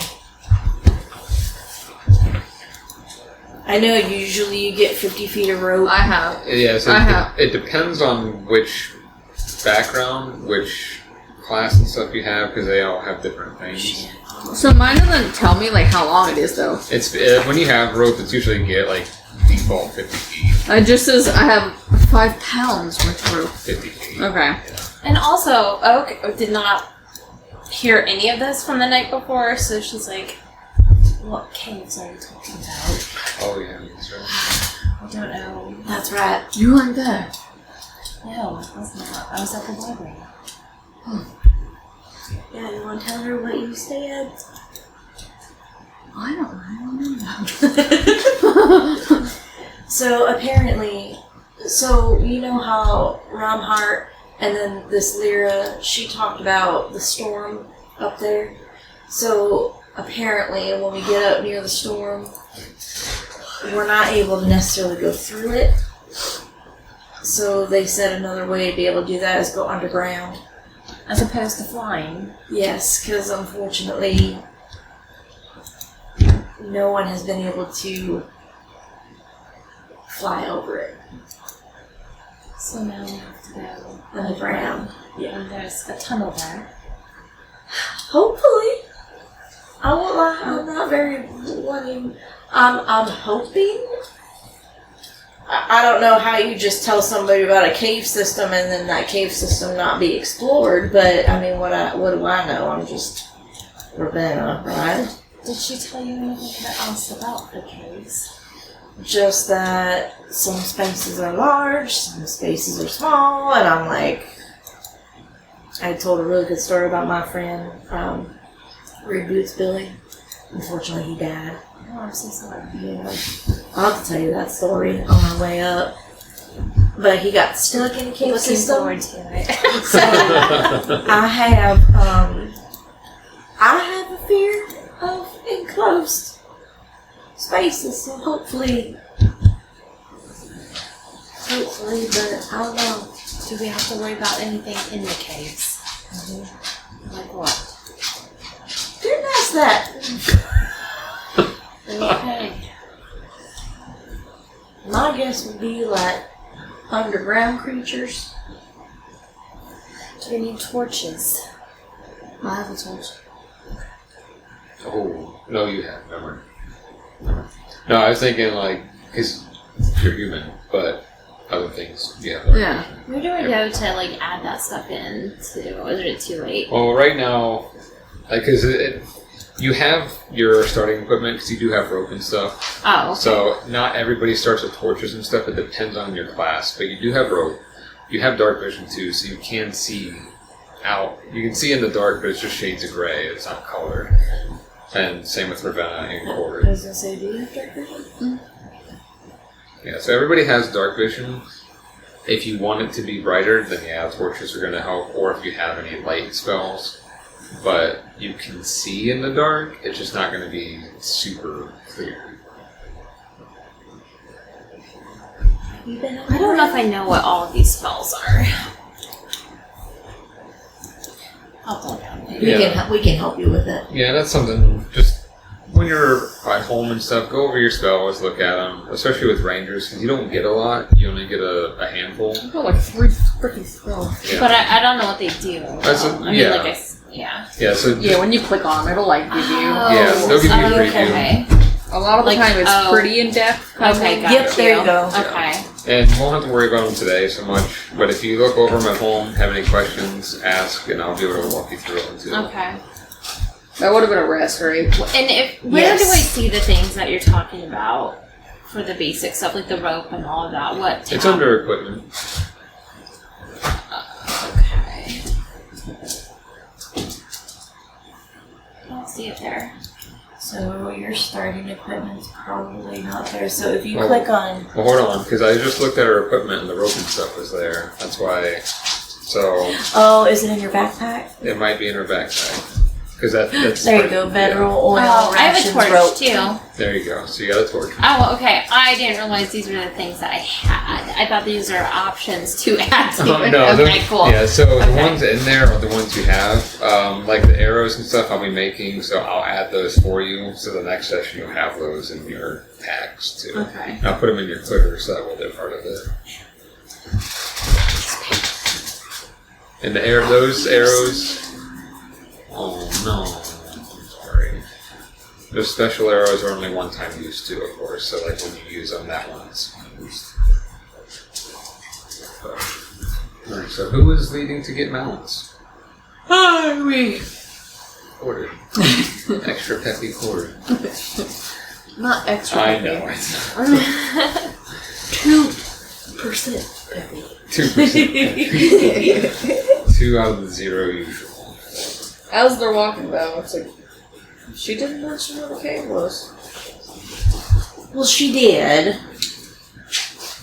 You were just enjoying yourself a little lot. Was there? Yeah. It's good. I'm glad to see you having fun. That's a chamber pot. Huh? That's a chamber pot.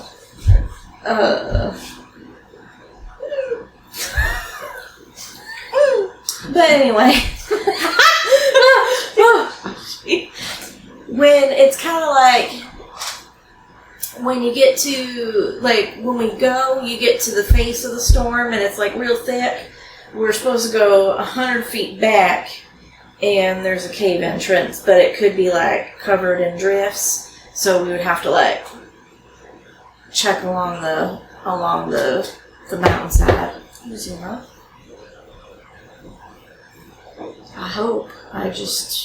So a few questions for the stable master? Not the quartermaster. Quartermasters do not manage horses. They manage boats, sails, Quartermasters manage many different things depending on the military occupation provided. Because they provide rations, they provide equipment, and all those things. Do they provide rations? They do.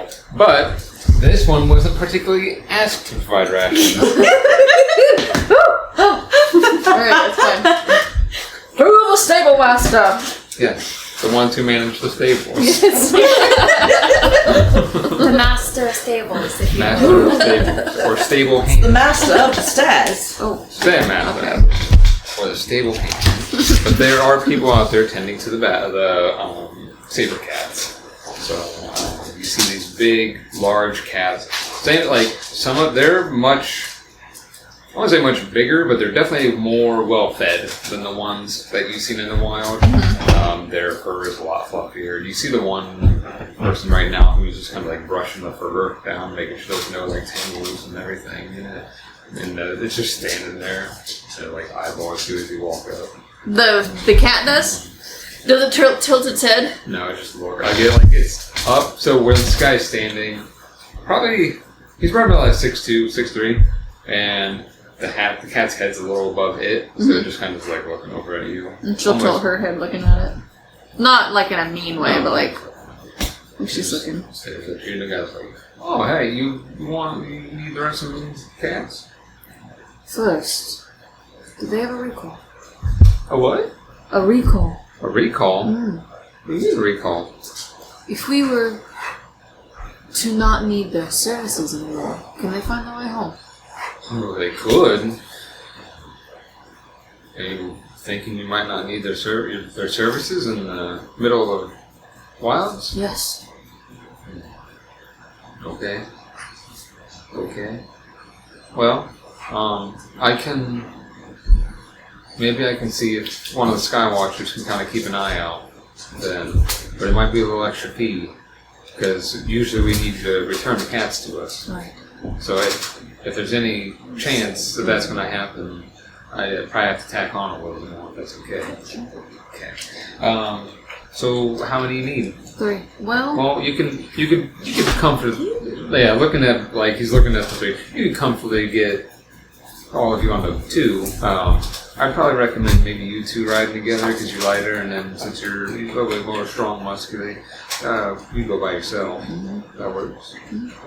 So he's like looking at all the cats.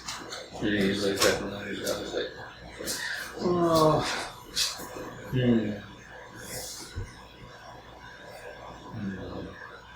It's like looking at each of you, kind of gauging. Okay. And he goes back, goes to find the cats. And it takes a moment, and that one just still standing there staring at you. She'll walk up to it. You walk up to it. Roll an animal handling check.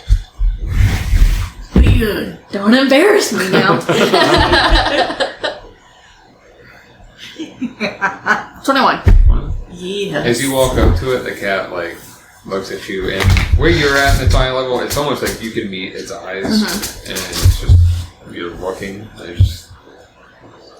It moves slightly closer. It's like its really large paws just softly stepping in the snow, and it's like nudges its head up against yours.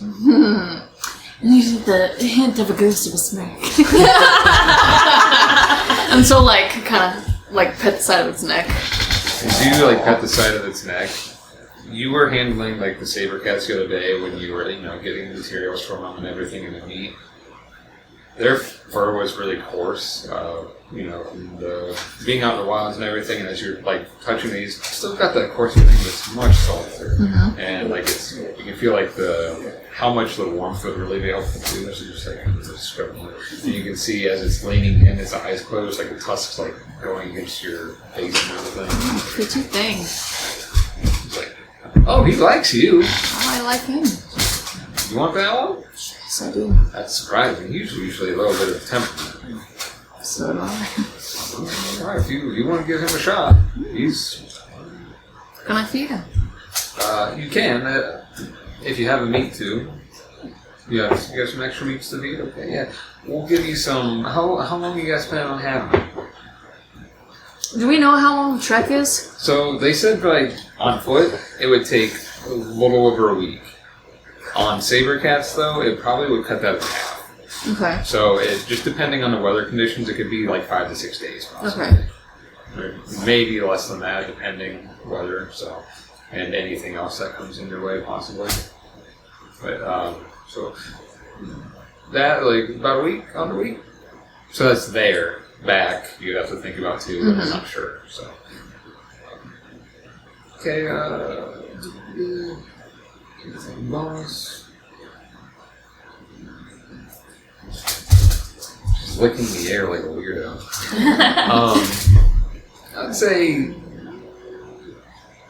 you seem pretty handy with animals too, so I'm not too worried about them being taken care of. That's usually a factor. You get some really sketchy people coming up here to get some mounts, and I don't like it. I always much like it. If you have to buy them, but I don't think it would be good. About 25 gold for both.